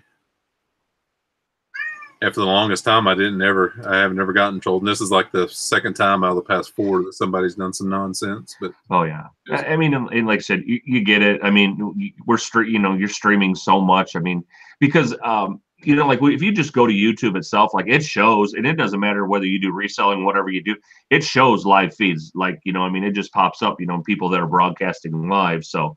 You just get random people even that just pop in and they see that, oh, what's going on there? And, if they're just a regular troll or what have you, yeah, they're just going to say some sort of nonsense, but whatever. Yeah. You get the old band hammer. That's right. I just made a couple more wrenches. Dan, NH guy, I just made you a moderator if you're still here. So awesome.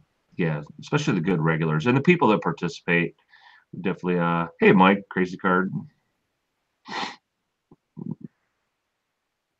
Geez, Mike says he has 3 units. That's nuts. And philosophy is very on that. And Lonnie is, very, very pro storage unit and buy whatever you can. But yeah, there's a lot of people that way. With me, I think if I did that, for me personally, that stuff would be all out of sight, out of mind. Because it's not here. I don't see it. I'm not going to address it. I'm pretty like just even the little clutter, like just stuff here, and I guess that drives me absolutely insane. I'm very, very organized normally, yeah. So if I had a big storage unit, yeah, I'd just be dumping stuff in there all the time, and then it just me personally, I'd be so overwhelmed. I would go there and I'd be like, oh no, we'll just shut the door. I don't even want to look at this. You know what I'm saying? And you're self-aware enough to know that about yourself. If somebody's disciplined enough to pull it off, that's great. Yeah. I mean, my gosh, more power to them. And I mean, and Justin's unit is amazing. I mean, and Lonnie's stuff looks good, but they also, I know Lonnie has I think an additional unit where he stores a lot of his larger stuff. and and what have you, and that's good too. I mean, I guess if I was buying that sort of stuff, and last year when I was doing a lot of garage sale, I passed on a lot of good items that I could have picked up, just simply because I didn't have the space. I mean, and I've got a big 2-car garage, but my wife would absolutely kill me if I started bringing that stuff home and then filling my garage with it. I was like going, I go, I didn't get a 2-car garage so I could park my cars outside and put a bunch of crap in there. That's just me. You know what I'm saying? Yep. But that's pretty much our place when we bought this. This lower level is pretty much dedicated to reselling. I can't go beyond this. This is this. Right. Yep. Yeah. And that's kind of how my stuff's set up. Is I told her, listen, I said, I won't take up no more. I said, we've got a decent sized home, and it's 3 bedrooms. We only need one, and we kind of have one that was a spare, and then one's like a man cave even. But so the grandkids kind of use one, and then the man cave's kind of been taken over already. I don't even get to go in there anymore because she's kind of taken that over as her craft area right now. But we're trying to kind of devote one area down here to where she can start doing some of her crafting and stuff like that, because she likes to do that. And I think she just likes being downstairs when I'm downstairs too. So it just gives me a nice place to hide once in a while. Basically, your whole house is 100% free except for your basement. That's dedication as far as. Yeah. Just pretty much like this area behind me, and then I have another area directly across from me. I think I did like a little sneak peek video or behind the scenes video one day where I kind of just showed some myself. But yeah, it's probably about 500 square feet that I have dedicated for my reselling. So that's a good bed, really. Yeah. Then you can always organize it better where Yeah, exactly. I mean, I have plenty of room. I have plenty of room over my storage area for a lot more storage, and stuff like that. And then actually where I'm looking right now, I've actually even got shelving. I got like a set of them 6-foot resin tables. Right. I've got two of them stuck together right where I'm setting. And then I've got 4 sets of shelves that are directly behind that. And so that's kind of where the other storage area kind of starts, and then it kind of loops around. But yeah, I mean, I've got about 500 square feet that I work in. So, I mean, it's a nice amount of, work area, but that's where my stuff stays. It's not all over the house. It's, and that sort of, but I don't have to leave to go to a facility either, and what have you. So. Like my apartment's basically, I got my second bedroom is basically my office / kind of storage. And I've been bringing more stuff here where I work at as far as what's on eBay. Because if I sell it, I can ship it out that day or following day versus, getting my phone ring and say, oh, I sold something. And I have to remember that night to pick it up and put it near my front door so I don't forget it. 'Cause I have done that before. And luckily I had longer lag time. Right. And not having the kitchen and all that. Like I just finally emptied my kitchen not long ago. Right. Stuff on the shelf. So basically, 90% of my house, or pretty much 99% of it's, free of anything that's not in my second bedroom that's dedicated. Plus, what's not here, or my storage units and all that. I think that's important. I think it is really important just to have a dedicated work area, and where you're not trying to work out of every room in your house, trying to locate stuff out of every room in your house. I mean, like when I've been here 8 hours, 10 hours a day, and get home. And open the door, I got crap on my living room floor or on my kitchen table. It makes you don't want to listen, So right. Yeah.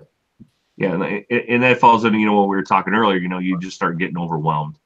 Some people can handle that. It doesn't mean nothing, like a mess. But I'm kind of like a freak. Yeah, you're probably a lot like myself, Glenn. Where you're organized. You're kind of organized, and that drives me. I don't want to do nothing. It's like right. Yeah, because it's like I need to stop, and then it's like I have to take care of this before I can actually start working again. And it's like, well, do I want to do that, or what do I want to do now? So yeah, I totally get it. Yeah, I talk about being picky in my videos, and I'm that's awesome. I just sold something. Nice. But I'm gonna start being more picky strictly because of my storage situation, and I don't want to have to go get a storage unit or anything. So hey, wait a minute. Hey, Jenny, I'm interested in this. You got a do tell here. I'm interested in this. Was it dollar store barbecue sauce that went for like $30? Yeah, definitely. What barbecue sauce is that? I've had some good barbecue sauce, but I don't think I've ever had any that I'd pay $30 for. But the most expensive here in Baton Rouge is probably about $8, and it's Probably, a local person that makes it. Yeah. And I won't even buy it from that. I'm not paying $8. I make my own. I make pretty good barbecue sauce.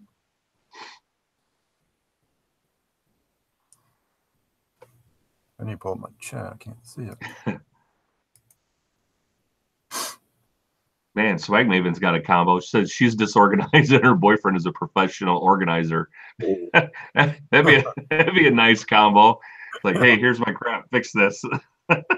So I can bring more crap in. That's nice. So Sam Dallas is for Northern Ireland then, okay. Well, David the Car Boot guy's from that area too. I always see his name in there, but I never know where he's from. Justin says, how do we get on the barbecue Christmas list? I'll tell you, hey, if I make another batch, next time I make a batch, I'll send you some, Justin. It'll probably be closer to summer because usually if I start smoking some pulled pork or doing whatever, I usually always make barbecue sauce. So you make about 5 gallons of it that way you send everybody. No. I just do like a batch, but you know what I'm saying? It lasts forever, and I don't like it. Obviously I don't want to keep it that long, but yeah, it's pretty good.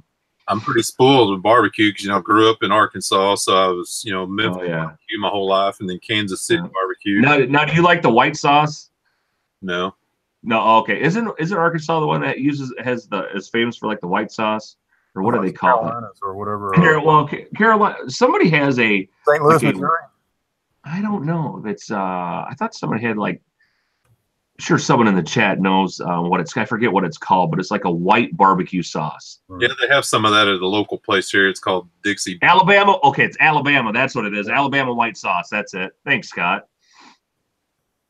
And a lot of people like that. Yeah. Well, yes, Dreamland not far from it. That's one, or I'm not sure how far it is from it, but that's one of the top. But they kind of went down to me. Last time I was in there, I didn't really care for it. A couple of years ago.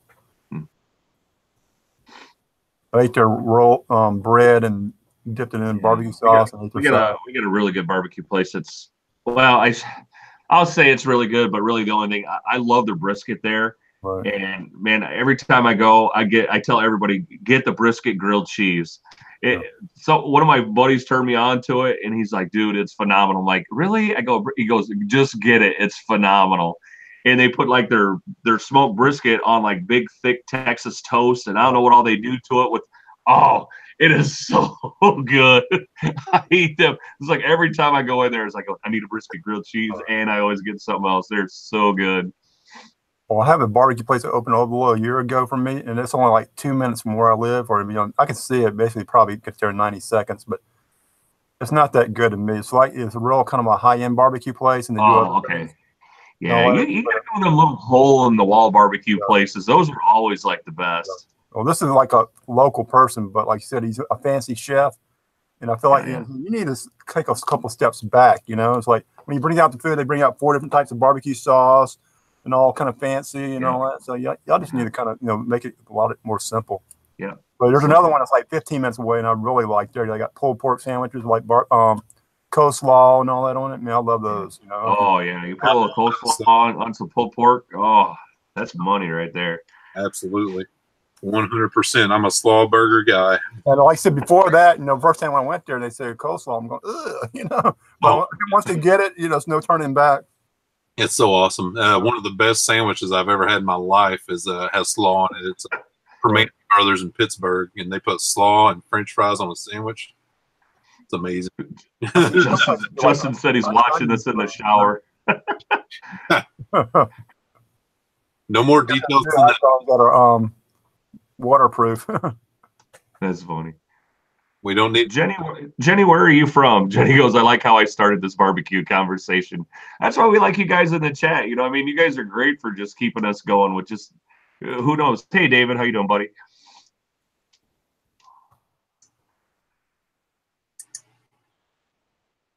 Yeah. It's about to be about 9 o'clock over there almost. And no doubt. Yeah. Oh, Kentucky, awesome.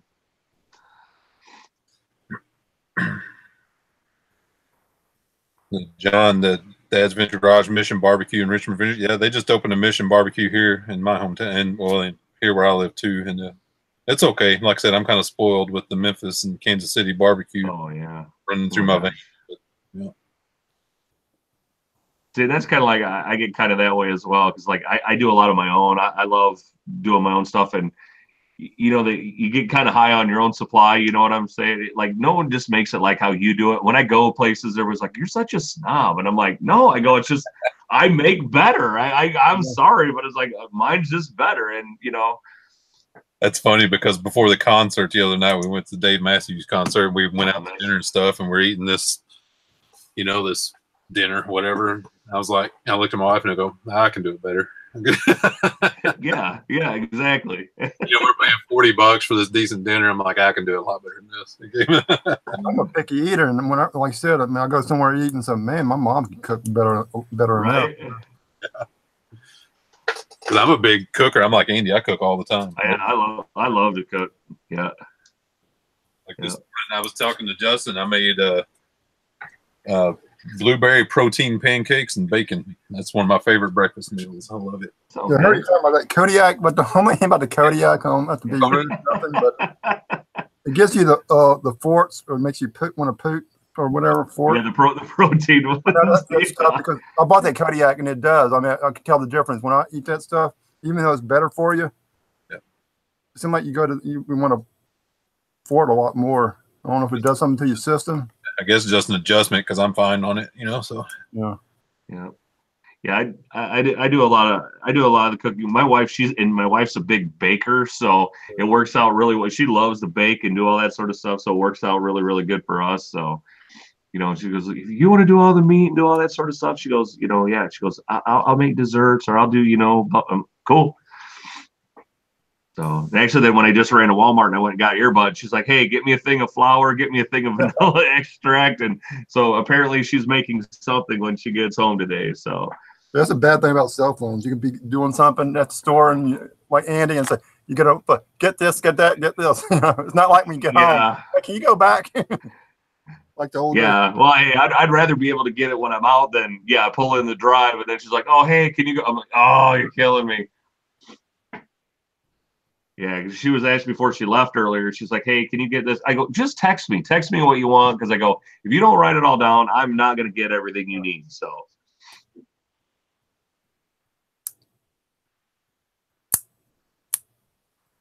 Yeah, I bought this morning and all that. I'm trying to get the guy's name off of it. It's from 1967. Nice. That's a medal. That's an actual medal trophy, then, right? Trophy. Nice. I got some almost all the marble bases say made in Italy. So I'm not sure if taking all those and just lotting them together. Just doing the bases themselves, or are you just going to say they have made in Italy on them, so people might want them like that. I'm gonna check and see. I'm gonna put trophy pieces or trophy marble pieces. Nice.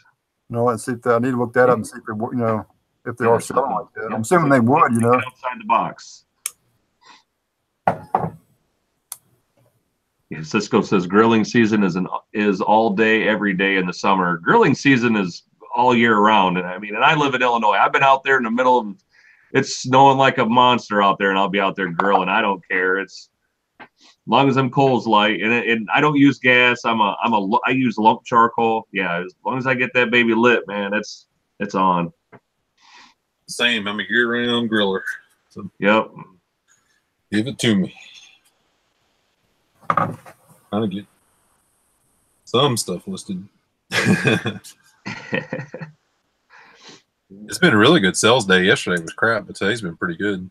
Yeah, I think I've got 4 today, and I've got 1 on Posh, so it's been not too bad. Nice. Yeah, for being I guess it's about 3 o'clock, so not crazy. Yeah. Because at this time yesterday, I had a big goose egg. I had 0.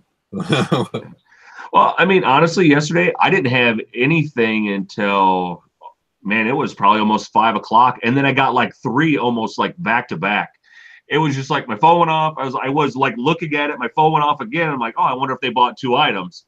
And I was like, nope, it's somebody else. And then it went off it was literally probably about like a 3-minute span. I had like 3 sales, and I was like, what in the heck is going on? It's like eBay just turned the old switch on, and so I was all sorts of happy. The switch, it was dead, and then sales. Yeah. Like I said, I had a pretty good night. I took one of the big totes from the USPS. It was all full of stuff today, so that was pretty good for me. got the old IKEA bag, so it's all. Yeah. Well, yeah, you guys move a little more inventory than than I do.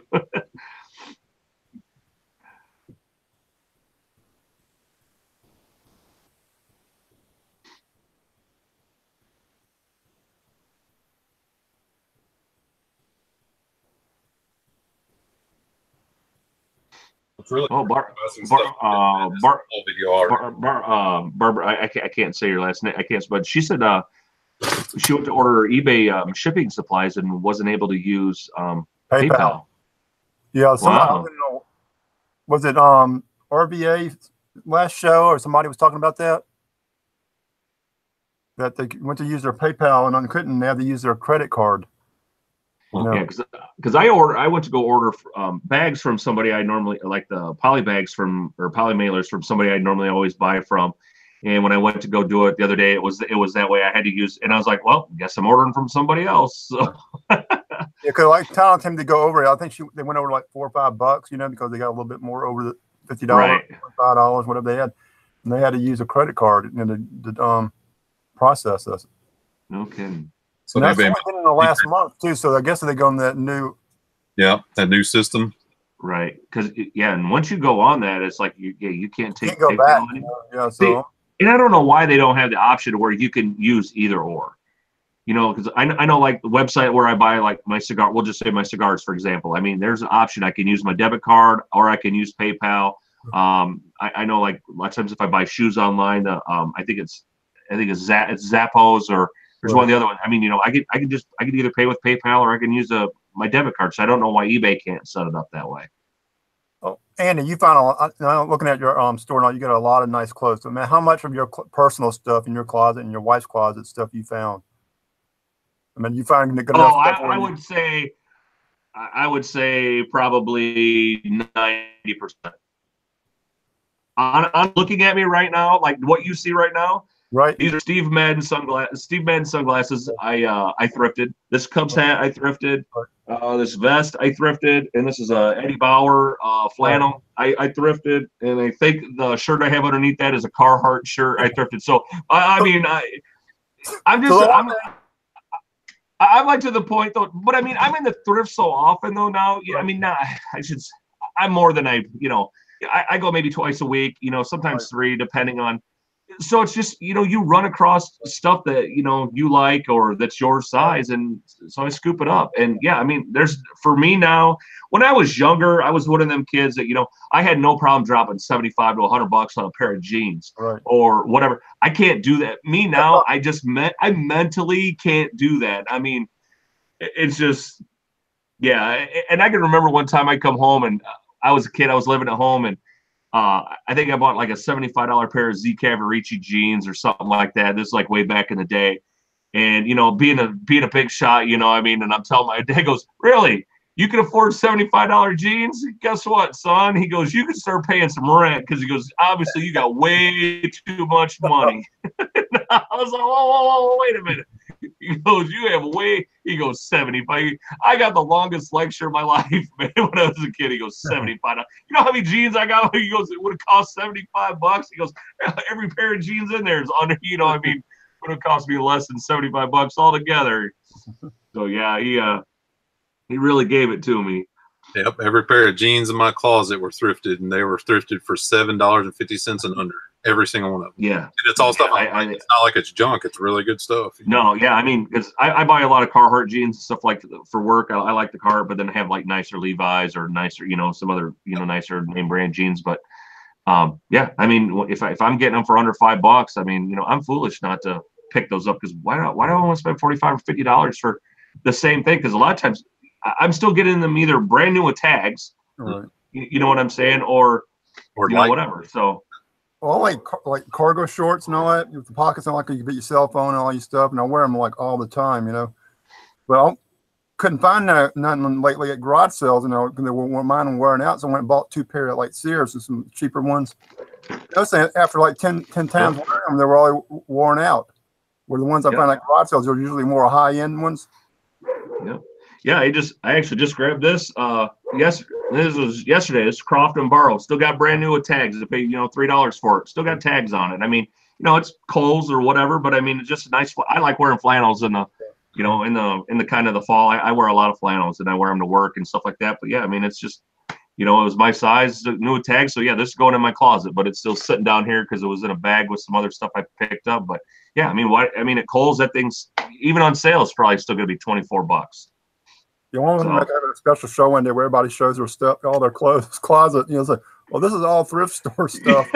This would have cost me $10,000, but it only cost me $150. Yeah. I found a pair of nice Italian shoes. I mean, I kept them, for myself. Yeah.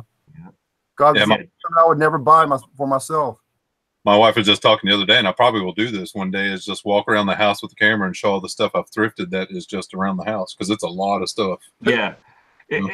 Yeah, that's the thing. And like when we go, a lot of times, like especially if my wife goes with me, we go garage sailing or we even go to the thrifts. She thrifts for the grandkids and for the house. Right. So like all our, I mean, we have like, because she loves to bake and she loves to do so. Like, I mean, we have like tons of Pampered Chef crap and a lot of the Lonneberger crap and other. But it's all either stuff that we've thrifted, gotten garage sales. She's like, I'm not paying that much for, like, especially like the pottery and stuff like that. Or, she goes, I'm not paying that for that. But she's like, I'll pay $2 or $3 for, something. And, all our, a lot of our stuff is all like that. Well, that's how I started getting into garage selling, basically getting stuff for myself. And then one day, I don't know how I got it started where I started doing reselling in some way. But it'd probably be like Mike was saying, going around the house. It'd be easier probably for him to go around the house and point out what you actually paid for. It's like, I bought this, I bought that. The same thing in my living room. 90% of it's thrift stores. Yeah. It would. Honestly, it would probably be easier to go around the house and say, this is what I actually paid retail for. This is what I paid retail for this. Everything else is all thrifted.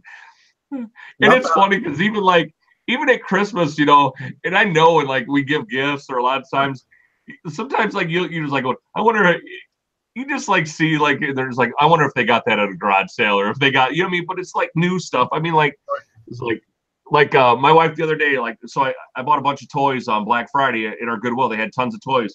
Well, one of them was like this little My Little Pony Play-Doh set. I'm giving it to my one granddaughter, but I mean, right. You know what I mean? I paid like $2 for this, but it's brand new. I mean, so you know what I mean? I'm just giving it to one of the grandkids. She's like, hey, you didn't sell that. I'm like, no, I told you. I said it's you're more like, buy some more fancy for, if you find some at a garage sale that would cost you, say, $300, but you only paid $5 or $10 for it, you're more likely to give it to one of your relatives. Right. I'm not buying $200 on him. Yep, exactly. Yeah. There's a lot of times like there's somebody's having some sort of a party or gift exchange or whatever. A lot of times I'll see she'll come down here and she'll be nosing through. I go, what? She goes, I got to take something to it. She goes, I don't want to. She goes, I'm sure you've got something down here that I can take or whatever. And I'm like, oh my gosh, just let me know what you stole so I can get it, taken offline.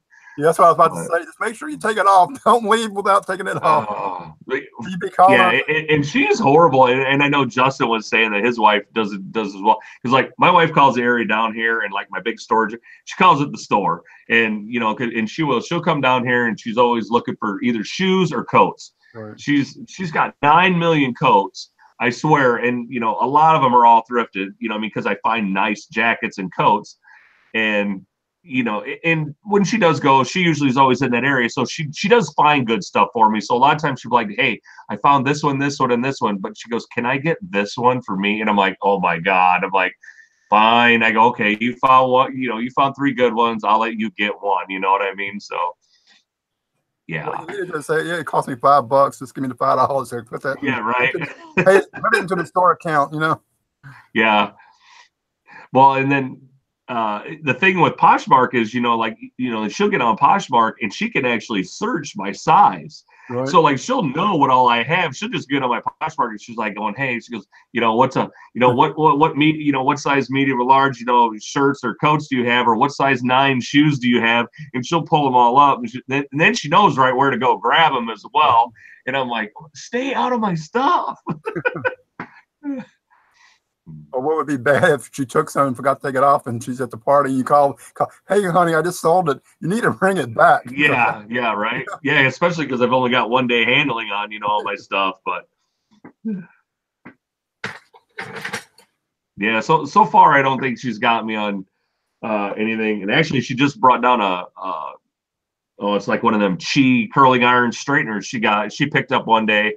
And then she ended up getting a new one, so she just brought it back. She stole it from me because she knew it was down here. Hers took a crap. Well, then she ended up getting a new one, or something that was a better type or whatever. And she's like, "Hey," she goes, "You can have that Chi back." And I was like, "Okay." So she just dropped that off down here the other day, and so I'll end up putting that up. But I'm like, "Oh my god!" I'm like, "Yeah." She's always down here rummaging through my stuff. They have a no return policy on hair care items. Yeah. Their stores are way cheaper than even TJ Maxx and stuff. Yeah. So, did you get a delivery there, Andy? Puppies? Yeah. What time is it? It's about 3. Yeah, it's probably the mail lady. I'm assuming, or somebody's walking by out front. We get a lot of people walk their dogs and stuff out in front of my house, and my dog's like so hit and miss with like who she likes. It's weird. Some dogs she never makes a sound, and there's other ones sometimes she will come completely unglued. It's really weird. You don't have to worry about coyotes out there where you live, huh? No, not where I'm at. Now where my mom and dad live, they live probably about 6 miles from me, but they're more, a little more rural. I live right in town. Yeah, we live where I live at in town, and where I live at, they got coyotes you got to worry about. Yeah, they get them out where my mom and dad are. I mean, you'll hear them once in a while, and they'll shoot them out there and what have you. You'll see guys out there. You go to they hunt them. Oh yeah. One of the guys actually got his guns taken away because he was shooting them out of his truck. Right. So conservation caught him on that puppy, like a 22 with a good silencer, it's oppressor. Yeah, I think he was shooting them with something bigger than a 22, but. 22 on the sticks if you know how to use it. I get on people for getting leave the dumpster lid open and said, "Man, that's an invited coyote. One day you're gonna throw something in there and it's jump out and bite you." Oh my gosh, yeah. A lot of people were saying certain cats were missing and all that. Heck, when you walk your dog, you better be out there watching it. Yep. Yeah, the vintage. I don't know if it's fiend or find. Yeah, he said the coyote pelts go for about $65. Yeah, I thought they were in that $45 range, but yeah, they may have went up since last I knew. I know that they go for some pretty decent money.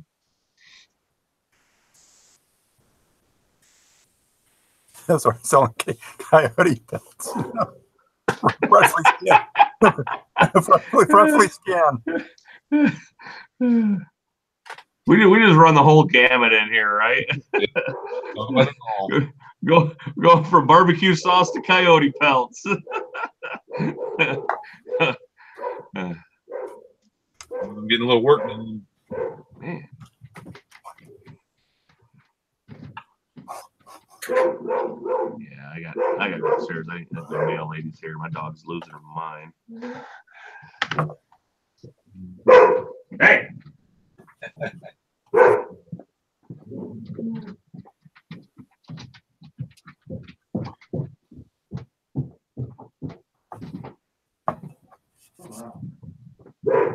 I'm gonna list up a bunch. I let the hats and the caps I get stack up, and I gotta list them all at once. So I showed Scott the bearded picker. This one, this is a Alabama vintage Bama hat, still with the old school Walmart tag on it. I have a bunch of Dunlop hats, the old netted ones with like the they call it scrambled eggs on top. And I had about 10 of those. I've been selling about 6 months, but I haven't basically they were given to me at the shop for like giveaways and all that. And they sat in a box, and heck, I put those on eBay one day. I'm selling like for $32 a pop. Cool. They're like brand new. Like never. One guy I sent to the guy the first time I sold one, and somebody sent it to him. I said, "I can't believe this thing's in this good condition, man." Because they were back from like 95 to 97 range when I had them. Yeah, I just listed Atlanta Braves hat, brand new with tags from that era, the early '90s era, and I listed it for $50. good money in those hats in that era. This,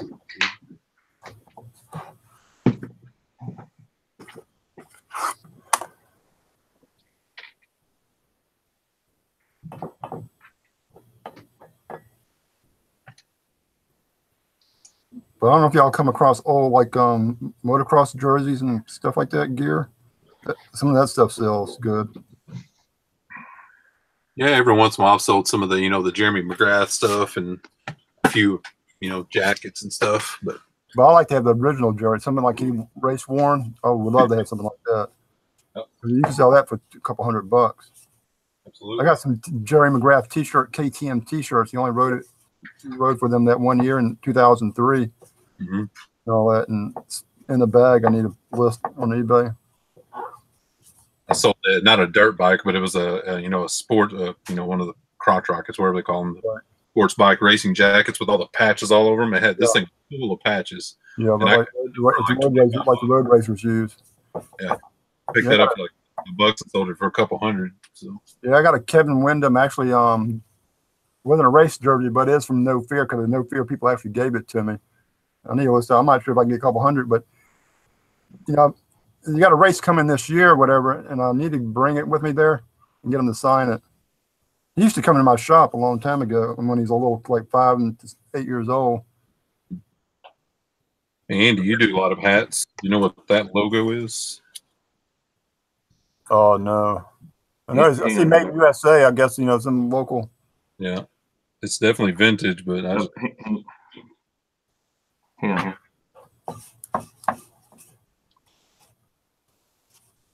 I need to give me a polishing wheel. Got a Dremel tool and hook a polishing tip on it for these trophies.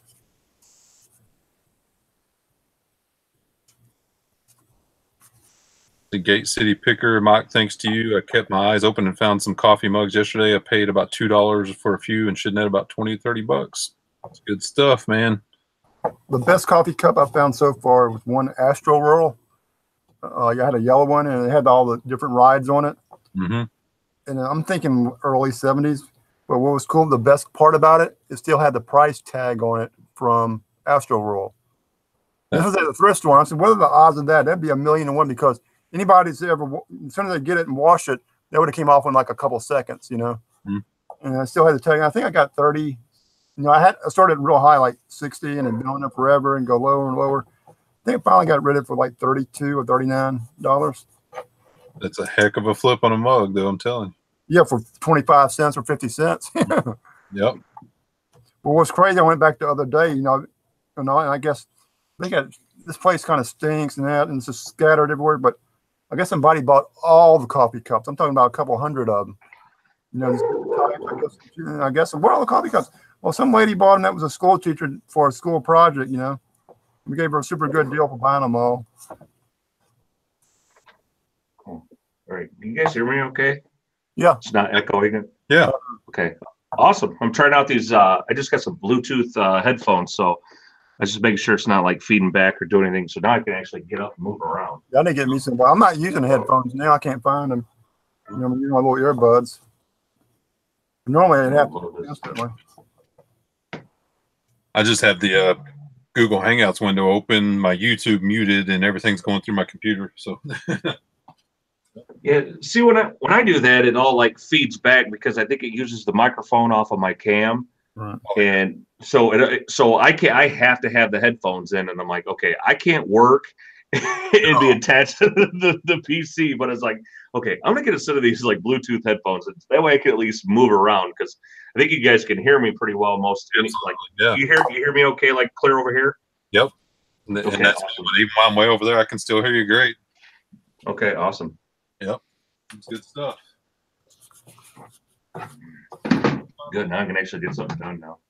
Yeah, if they work, then let me know. I'm gonna pull up the chat on my other PC over here, so hopefully I can catch what the guys are saying.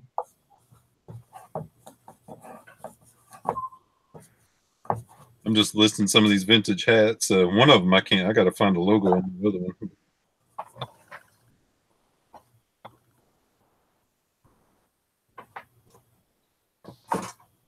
Just like I said, just a working hangout. See what the chat is going on. Yeah, that's those hats I'm talking about, like that. Those Dunlop hats. I mean, they're like basically brand new. Oh yeah, it's kind of I got about 50 of these I've been selling. I got, from 2005 KTM, I'm selling them like for $18.95 plus $5 shipping on eBay. They got two different sizes. Like they make a small, medium, and a large, extra large. I got to relist them. I actually sold both of them this week. I got to relist. I usually pick either 2 or 3 on each one.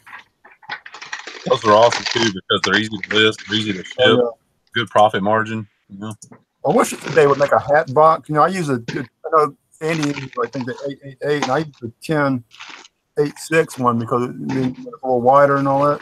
Yeah. I mean, that's perfect, but this needs to be shorter, maybe like 5 inches or 4 inches. Yep.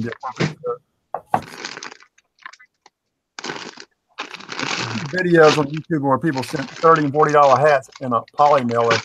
I'm going, I wouldn't even put a that, No, I wouldn't even put a slouch in a poly mailer. Yeah. I think that's just tacky. I mean, and you're really not going to ruin a slouch, but yeah. I mean, and honestly, what are you saving? Just a few cents by doing that, putting in a poly mailer? I mean, I shipped mine in. Like I said, 3 years ago, it would be hard to do because now you can, when you put a hat in a box, like 11 ounces or whatever. Right. Yeah. I mean, I use these. Yeah. These are the. Yeah. Yeah. These are 10 by 8 by 6. The eBay branded boxes. That's what I use for all my hats. That's what I use. And yep. And then in all my hats I sell on Poshmark is great because I can just throw them in the regular square priority boxes. So I love those. Yeah, but that 16-ounce rule, when it came out, it made it a whole lot better than that 12-ounce, Yeah, way better. So you're surprised how much stuff that weighs between 12 and 16 ounces. That that's that little bit of difference. Yep, I can't count the number of times something's right at 16 ounces. Just oh yeah, 15.9.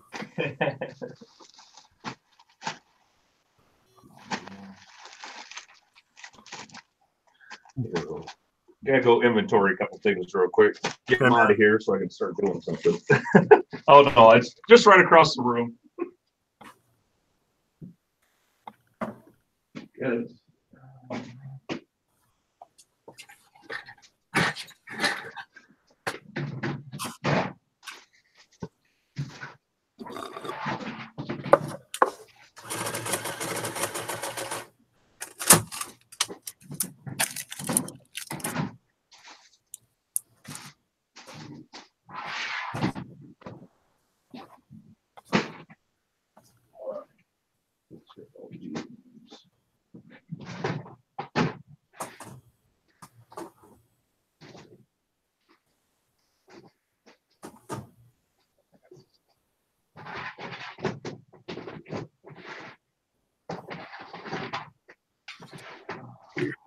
Folks just not ignoring everyone. We're just working. It's a working hangout. So let me see what's going on over here in the chat. Yeah, this is great. I can just look over here and I got the whole chat all blown up on this other PC, so I can see that really well now.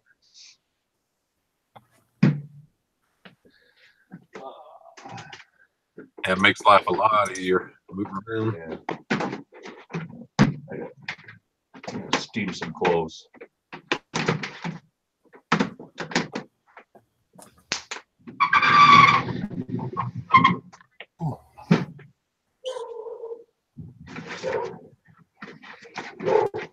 Man, I don't know what is going on with my dog today.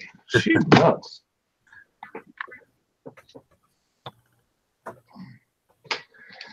Do you steam a lot of your stuff, your clothes and stuff, Mike? Yeah. I got my steam. I mean, I try. Yeah, I try not to. I've gotten to where I'm like way pickier on like what I pick up, so I'm not in like it's kind of something I was talking with Ronnie about one day, and he said, you know what? He goes, you don't have to steam it if you pick it up nicer stuff, and I was like, you know what? He's totally right. I think that's like one of the reasons why like when I've been to the bins. Is like I was getting a lot of good stuff, but it was like the amount of work I was having to put in to get stuff to where I wanted it. I was like, you know what? It's almost easier for me just to pay the extra $1 or $2 for my time. I mean, and not that it takes long to steam something, but it was just the overall time, because I'm more apt just to grab it and go throw it on my mannequin and be done with it. Then it's like, okay, now it's like I got to take a bunch of time right now and go steam a bunch of stuff before I can take and do that. Yep, and like I said, I'm going to be even more picky, but even getting it home in a bag sometimes wrinkles stuff too much. Right. Yeah, I see where pirate ships increasing their rates January 27th. Oh, are they really? Last long. Got a message. They got everybody on there, and then they got them all hooked, and they're like, okay, now we're gonna soak them. Well, I'm sure the post office is going up too. Yeah. Yeah, it's true. Yep.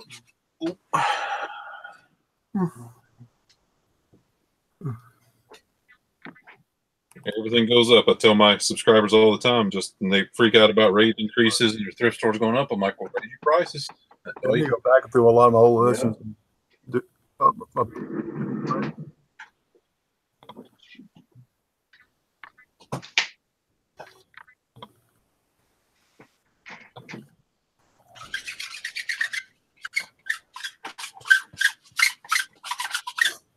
This is probably one of my favorite hat finds recently. Which hat? Nikon. That Nikon? Nice. And it's felt, and it's made in Japan. Oh, man.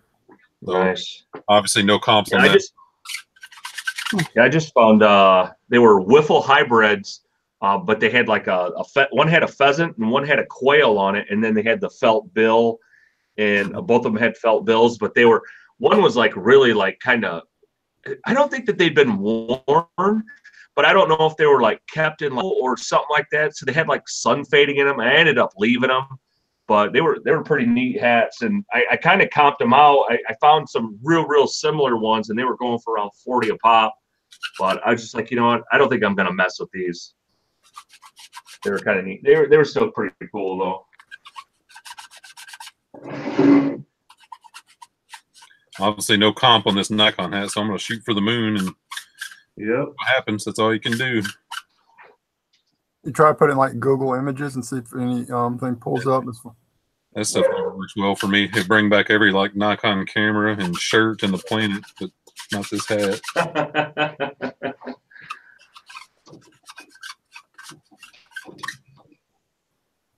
It's in really good condition too. It doesn't look like it's ever been worn. I guarantee someone got this and just set it on the shelf or in their closet or whatever. Yeah, really good condition.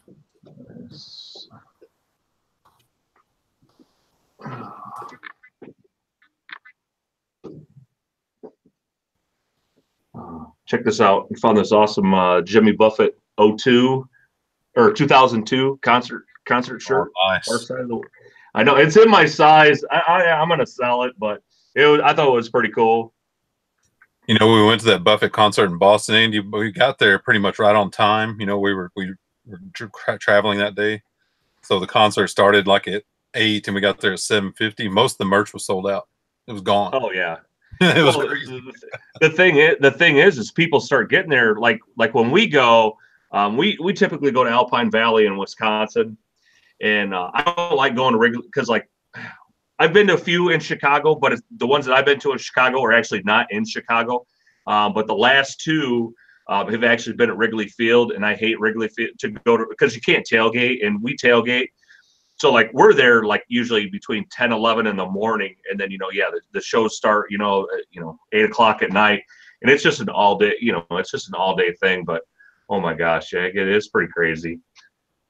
Those people that tailgate and stuff for that are just absolutely, oh my God. If you haven't been, it's hard to explain it, but man, it's nuts. It's probably like a LSU. It's like Mardi Gras and probably like a college football game. Yeah. Exactly. Yep, exactly. So I called them when I was at the show in Boston. I called them middle-aged adolescents, and they were going nuts. They were like, yeah. They were. You know what Mardi Gras is? Just get on YouTube and hit Mardi Gras.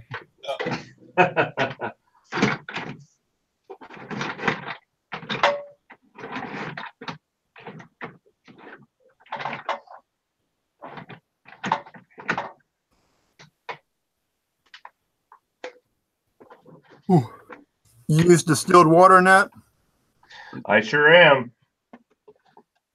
Distilled water. That's what I use. Yeah, I found out the hard way. You use other water, it leaves white spots all over your thing, and it'll clog up your steamer. And well, see, you know, like even the iron, you know, you're supposed to use distilled water, you know. Yep. Yeah, I actually I got this sucker at Goodwill. Hell, geez, it's actually still got the Goodwill tag on it. Said $29. I know I probably had to get this a half off because I know I wouldn't have paid $30 for this, but I like it. I like this one because it's got like it's kind of like like a hot iron on it, but it's also got then like this little bonnet that like kind of comes off and I can clean it. Right. And then this is nice for. Whoa, you getting drop itis? Yeah, I do. I've had a couple cocktails today, so. But yeah, it does work real nice for. It's a little heavy and awkward, but it does do a really good job. It's like I'm kind of looking at it. First of all, some type of scanner, but it looks kind of heavy. But like it looks like it's. Yeah, it is a little heavy. I mean, it's one of those sharks. It's called the Press and Refresh. I don't know. This is about my third steamer I've had. I like this one the best, but out of all the ones I've had, like I said, I mean, it was thrifted, so. Yep, every steamer I've ever bought has been thrifted. First one was a hot, and yeah. Mike, on that hat on the Nikon, is it got a circle around it? The Nikon word? Yeah. There's one just like it on Google Images. I only found one of them, but when you click on it, it doesn't really give information. No info though. Yeah, figures. Yeah. Appreciate that. I didn't find anything.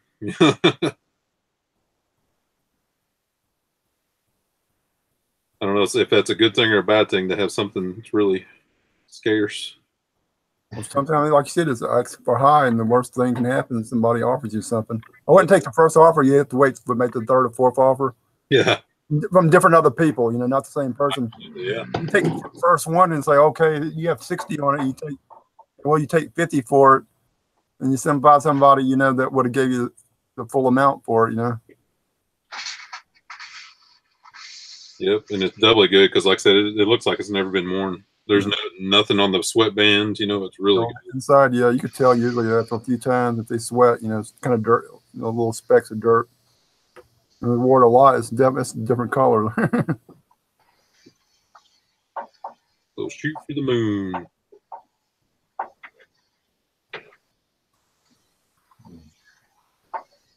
You only gave $1. Man, I don't. I love hats. I mean, man, if I could find more hats, I'd be happy with just doing hats. Right. They're so, you know, for the most part, they're pretty easy to do, and yeah, easy to ship. Yeah. Reselling with Rob. I know I've seen him in the chat a few times. I don't know if he's watching right now or not, but he's got an amazing hat restoration video. You guys want to learn how to kind of like restore snapbacks and hats and what have you? He's got a great video on his channel for doing that. And I've talked to Rob a few times, you know, on like through Instagram, and he's even got one he just did on how to like kind of restore like old Nintendos, like the classic Nintendos, how to get all that yellowing out of it and stuff. Really good. But man, yeah, he does tons of old vintage snapbacks.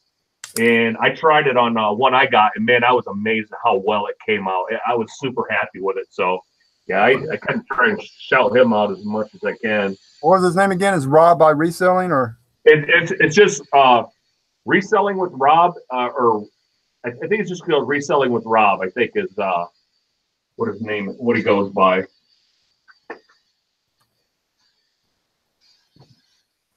But yeah, he's got a great restoration video.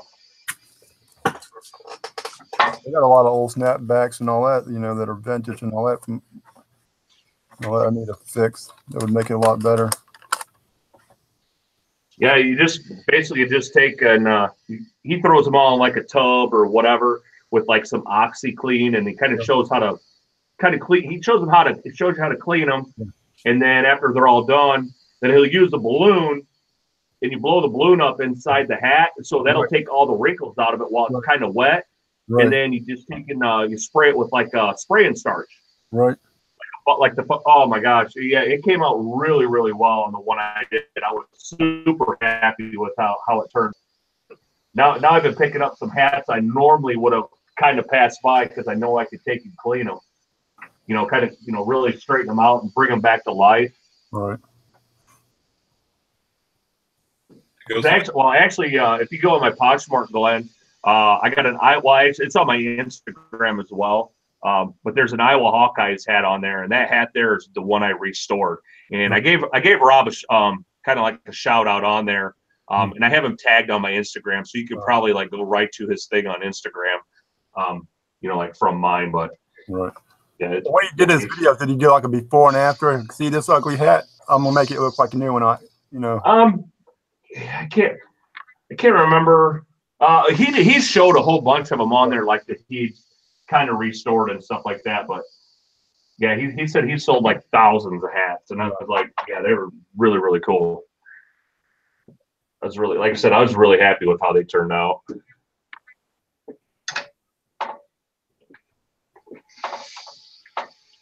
They got a lot about college hats I need to get rid of. What's that? College hats? The college hats. Oh. Well, I bought some about a year ago, a bunch of them. I should have bought them all. Lonnie came behind me. I guess the guy has. Oh, yeah. You've probably seen those videos. Cause like, yeah. Those top of the world salesman samples. Yeah. And all of them are different. Each one is different pretty much, you know. And some of them are duplicates, I think, but most of them are all, you know, one of a kind. Right.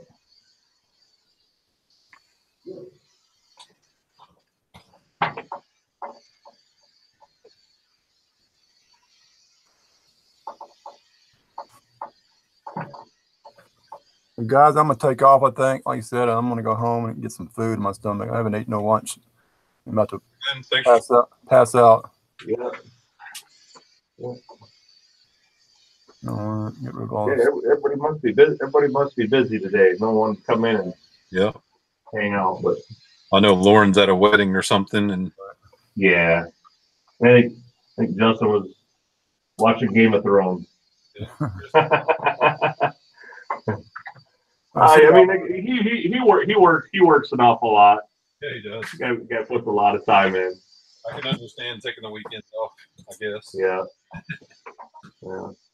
See, when my wife's not home, and I said this is a good time for me to get a lot of stuff done, because once she gets home, then I kind of tend to wane off and then do my thing. And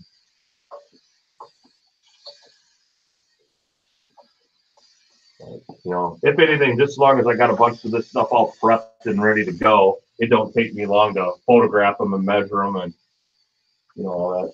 So, yep. I just hate doing it, but it's that couple minutes sometimes makes a big difference. Yes, it does.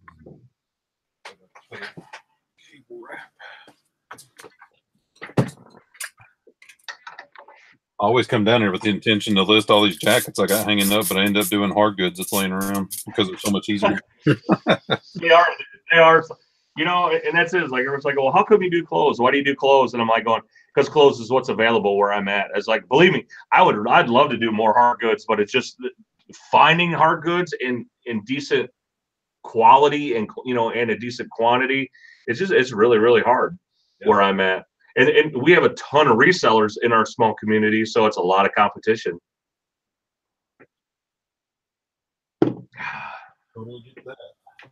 You gotta sell what you can get, period. That's the #1 rule of reselling, really.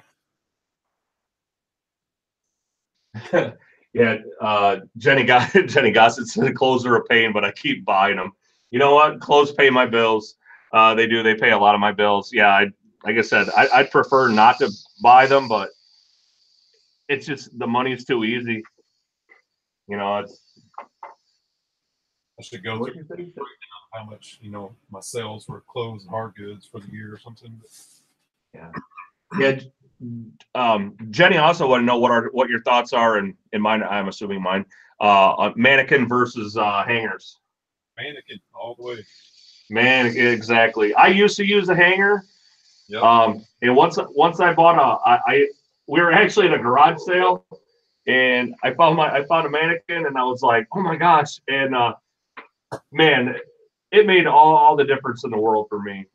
Mannequin, your I think taking photos was so much easier on a mannequin. Just yeah, I love my mannequin versus. Yep, I'm the same as you. I started off with a hanger. I've even built a bigger hanger, kind of like Rally Roots, but Yeah, the clothes just drape the yeah. way. Yeah, I mean, and their stuff looks good. You know what I mean on how they do it. I mean, it's totally fine. You know what I mean, but it's just for me personally. I really like the way that they look on the mannequin, and honestly, I think I started getting more money for my stuff after I put it on a mannequin. Yep. Absolutely. So, hope we answered your question, Jenny. We are pro mannequins. Yep. Yes. So, do you name your mannequin, Mike?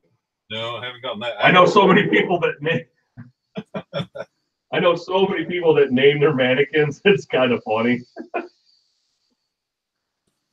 Not yet. I'm not going to say it's never going to happen, but Right. So do you guys in the chat? You guys all that do clothes and got mannequins? Any of you guys in there name your mannequins? And if so, what do you name it? What's your mannequin's name? I know Steve and Steph. Steve, the Resale Killers. I think their mannequin's name is Armando. Yeah, if I remember right, Steve named his Armando. that's funny.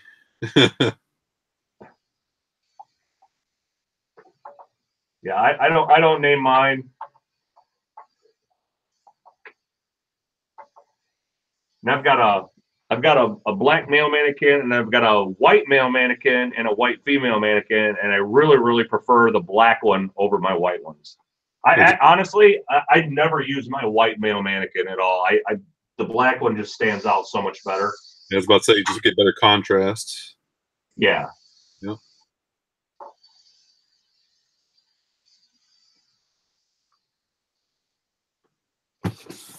Oh, UPC.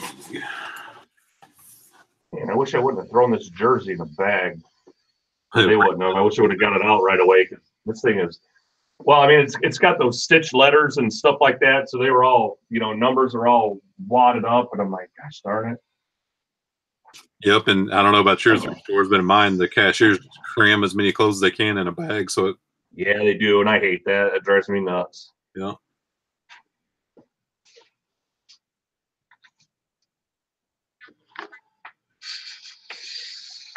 All right, where's my thread? I'm gonna flatten this tag out.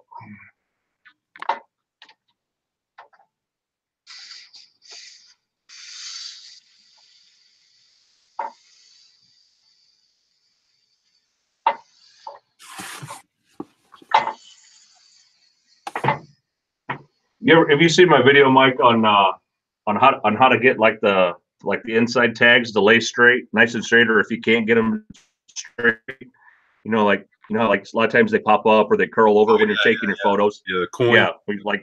Yeah, you just shove like a quarter or whatever in there. Yep. I remember watching that one. Yeah.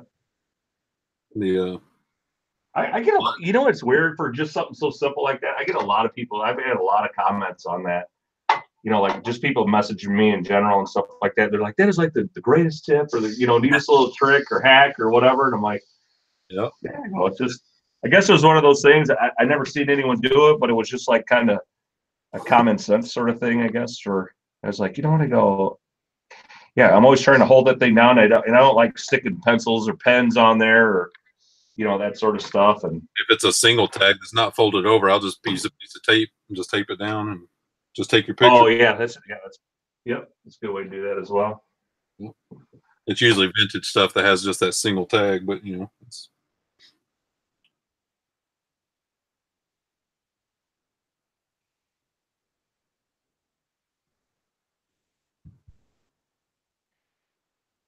Wow, yeah, Jenny just buys men's stuff. I think men's stuff is really easy. Yeah, and I try to kind of poke my head into the women's section once in a while, but it's just the guy stuff is so easy. Plus, I just know guy stuff because I'm looking for stuff that I might like.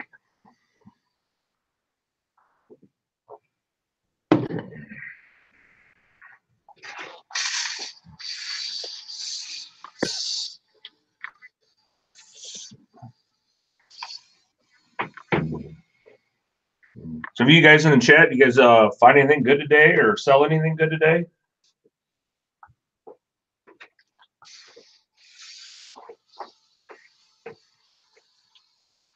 I'm curious to see tomorrow how the thrifting is, since everybody's been Christmas shopping the past week, and Right. we'll see. Yeah, because Sunday's your big thrift day, right? Yep. That's it. Now, do you only thrift 1 day a week then? Occasionally, I go out on Wednesdays to Salvation Army, Okay. but pretty much Sunday. That's it. You know, pretty much. Yeah. Yeah. Mondays are hit and miss for me. Depends what we got going on. If the wife's busy or working or doesn't have plans for me, you know, I'll go on a Monday, but I usually just go local. And then I might pop in 1 day during the week. I like to go Sunday because that's color change, you know, but yeah, my Goodwill is so small, and, you know, I see everything during the week anyway. So it's like, there's got to be something either in there that I've already had my eye on for a while that I know is just not going to sell because it's so high that it's like, okay, well, I'll just wait till it goes half off. Because that's typically what I got to do with, like, when I buy Under Armour stuff, because they normally price Under Armour at like $10 in my just for t-shirts and polos. Well, I won't buy a t-shirt for $5, but I will buy a polo for $5. You know, when it goes half off, but. Yeah, Under Armour for $10. That's crazy. I mean, dude, it's American Eagles. You know, $7.99 to $10. You know, at my local, it's just, you know, Cubs stuff is, you know. I have to do a walkthrough one of these days if it's not busy in there. Just show you some of the crazy tags on stuff that you'll absolutely die. Columbia is always like $10. Snap a few pictures and put them on Instagram. In my area, it's North Face and Columbia. North Face jackets and coats, they'll have $78, $90 on them. Yeah, I don't think I've ever bought a North Face anything at my local Goodwill because North Face is usually $15 to $24 for anything North Face. So I mean, even when it goes to half off, it's like, you know, I'm not paying $8 to, you know, it just makes $8 to $12 for North Face. It's just, you know. And usually, typically, the North Face stuff is like when it's coats, it's always just the fleece ones. Well, them aren't really worth a whole lot anyway. No. And the fleece ones are the ones that seem like those are the ones that get faked, that are faked a lot, or there's a lot of the counterfeits and, you know, those fleece ones. Yep. So you got to really, you know, be careful when you grab those. But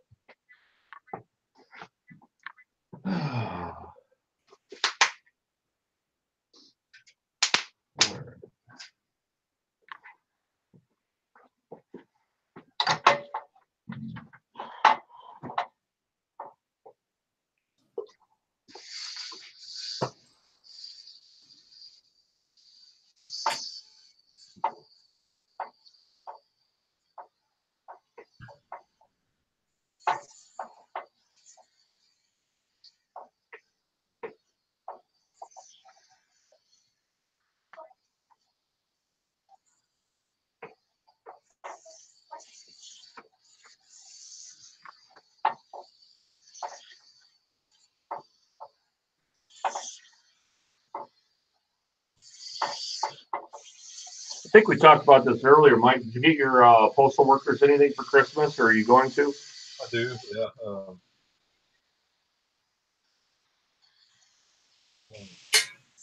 You know, my main carrier guy, he's such a nice guy. Right. I think the postal service only allows them like $20 or $25 gifts. So yeah, they told me at mine 10. Yeah, but I'll probably slip them, you know, a little something extra or whatever. But last year I was like, here's a 20 from me, here's a 20 from my neighbor on the right, and here's a 20 from my neighbor on the left. Oh, there you go. There you go. That's a creative way to do it. Around the because he's such a good dude. That's cool. It's like he doesn't have to. He goes above and beyond. He doesn't have to do that, but he does for me. So yeah, the letter carrier I got now, we haven't even had her for a year. The guy that we used to have, he was old guy. He's had this route forever.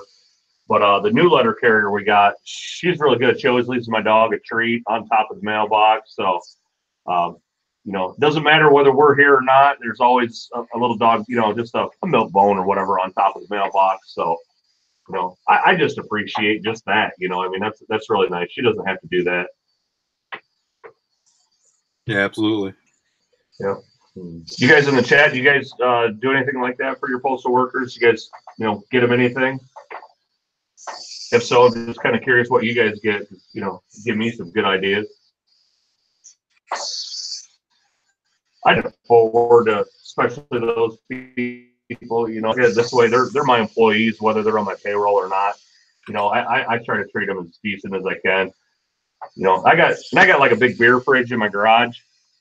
You know, but I always have ice water in there as well. And I always tell, like, you know, I said, hey, if the door's open on the garage, I said, you know, when it's hot or summer, I said, you go help yourself to what I said. If you want a soda or water or whatever, you know, if I'm not out here but the garage door's up, grab whatever you want, man. I go, it's there. It's like, oh, I so appreciate that. You know, they're like, oh my gosh, it's hot. You're out here running around. Because just take whatever you want. I don't care. That is very nice of you, because yeah. Yep. Just try to be a decent person. Okay. Oh yeah, I needed to take new pictures of this. But every once in a while, I'll have an item. I pulled this out of my inventory, this hat, because the pictures just disappeared on eBay one day. So. Oh, okay. Was it back when eBay was having that glitch? I don't think it was that far back, but you know, I just noticed it the other day. Yeah. That Barb, I can't pronounce your last name, or I know I'll just butcher it, but Barb said she just watched that Reselling with Rob's hat restoration video. She goes, wow, what a great video. She says about 5 minutes, to the point. Really, really, you know, I was like, yeah, it was a really, really good video. I was, you know.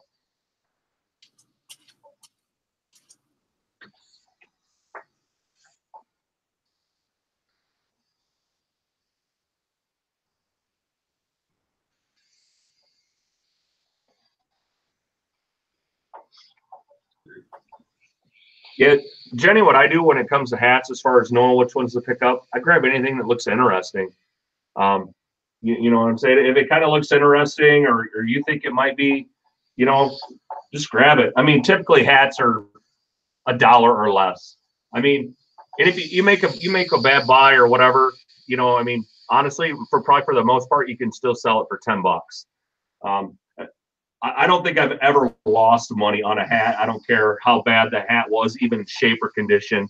You know, I mean, a hat will still sell for $10. That's right. I mean, just like the hats I was showing earlier, just, you know, vintage, unusual, bright colors. Yep. Yeah. Yeah. I mean, some of my favorite, I love Life is Good. Life is Good. Actually, I saw Life is Good hat this morning. Life is Good's always that's one of my favorites I pick up. Any Disney hats usually always do pretty well. Harley hats are awesome. I stay away, me personally, I stay away from fitted hats. I don't know about you, Mike. Do you buy fitted hats? I will, but only if they're like new tags, or, you know, that kind of stuff. Yeah. That's essentially about how I am. Just because most of the time they always get the wrong size or something like that. It looks like some of like the newer hats are like a large, extra large, and then like a medium, small, or, you know, like they have like the double size, you know what I mean, where it's you know, they're a little more, what do they call it, like the flex fit or something like that. Now those I will pick up, but if it's like a 7 1/4, like if the hat's like a 7 1/4, for the most part, I won't grab those. It's just the chances of those coming back are pretty high. So I leave those. Yeah, the hat I'm wearing is actually one of those flex fits you're talking about. And yep. Just a generic Nike flex fit, and I really like it. Yeah, I like those as well. Man, this freaking jacket, I swear, this thing was wadded on a ball. I picked. It's just like a Ralph Lauren, kind of like a basic type of jacket. I probably sold 4 or 5 jackets just like this. But this is actually a nice lined one. But man, it's wrinkled. It's wrinkled beyond all belief. It's pretty rough.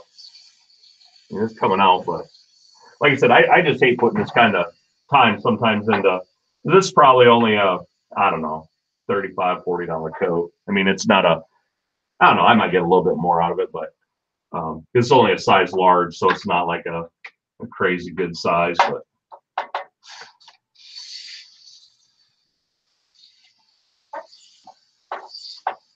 there we go.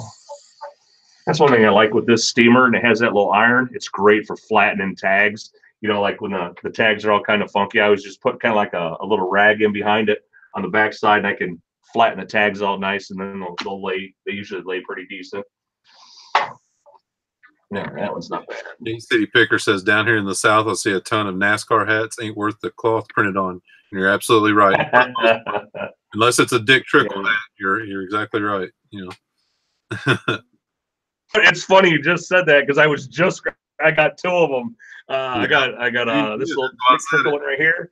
Yep, this is one that I'm gonna take and restore this one because it's got a little bit of sweat on the inside of it and it's a little discolored. So I'm gonna restore this one. I'm gonna do like what Rob did, and then I got this Dick Trickle one right here too. This one's in really good shape. It's just got just a little bit of stuff on the inside, but I'm still gonna clean this one up. But yeah, I think this one here.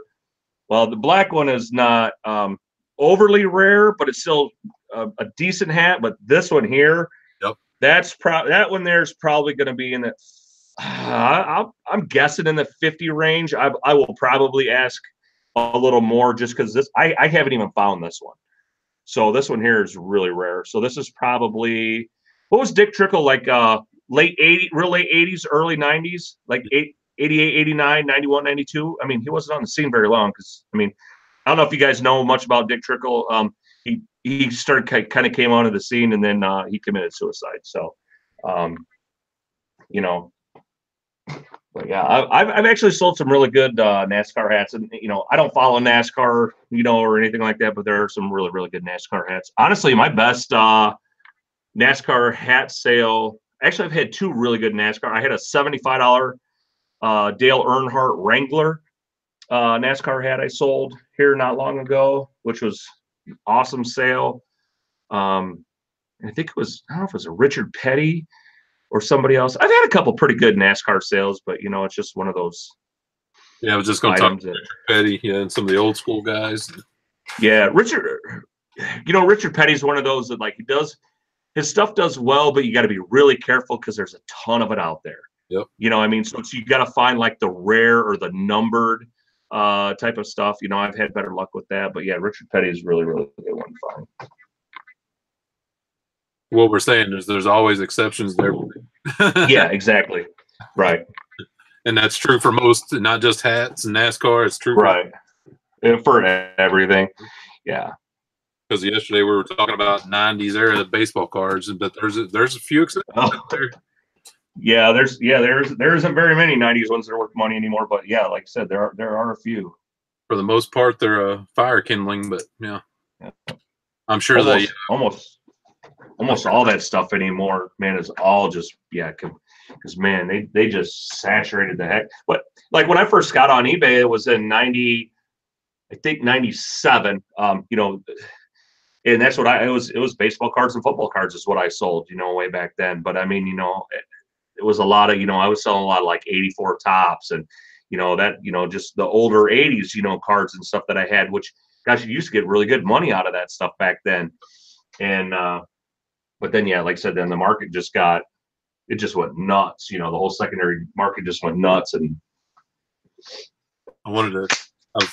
it's weird timing because I was just about to end everything and Justin said he wants to jump on. So you guys can do a new live stream if you want to, but we're going to head out to dinner.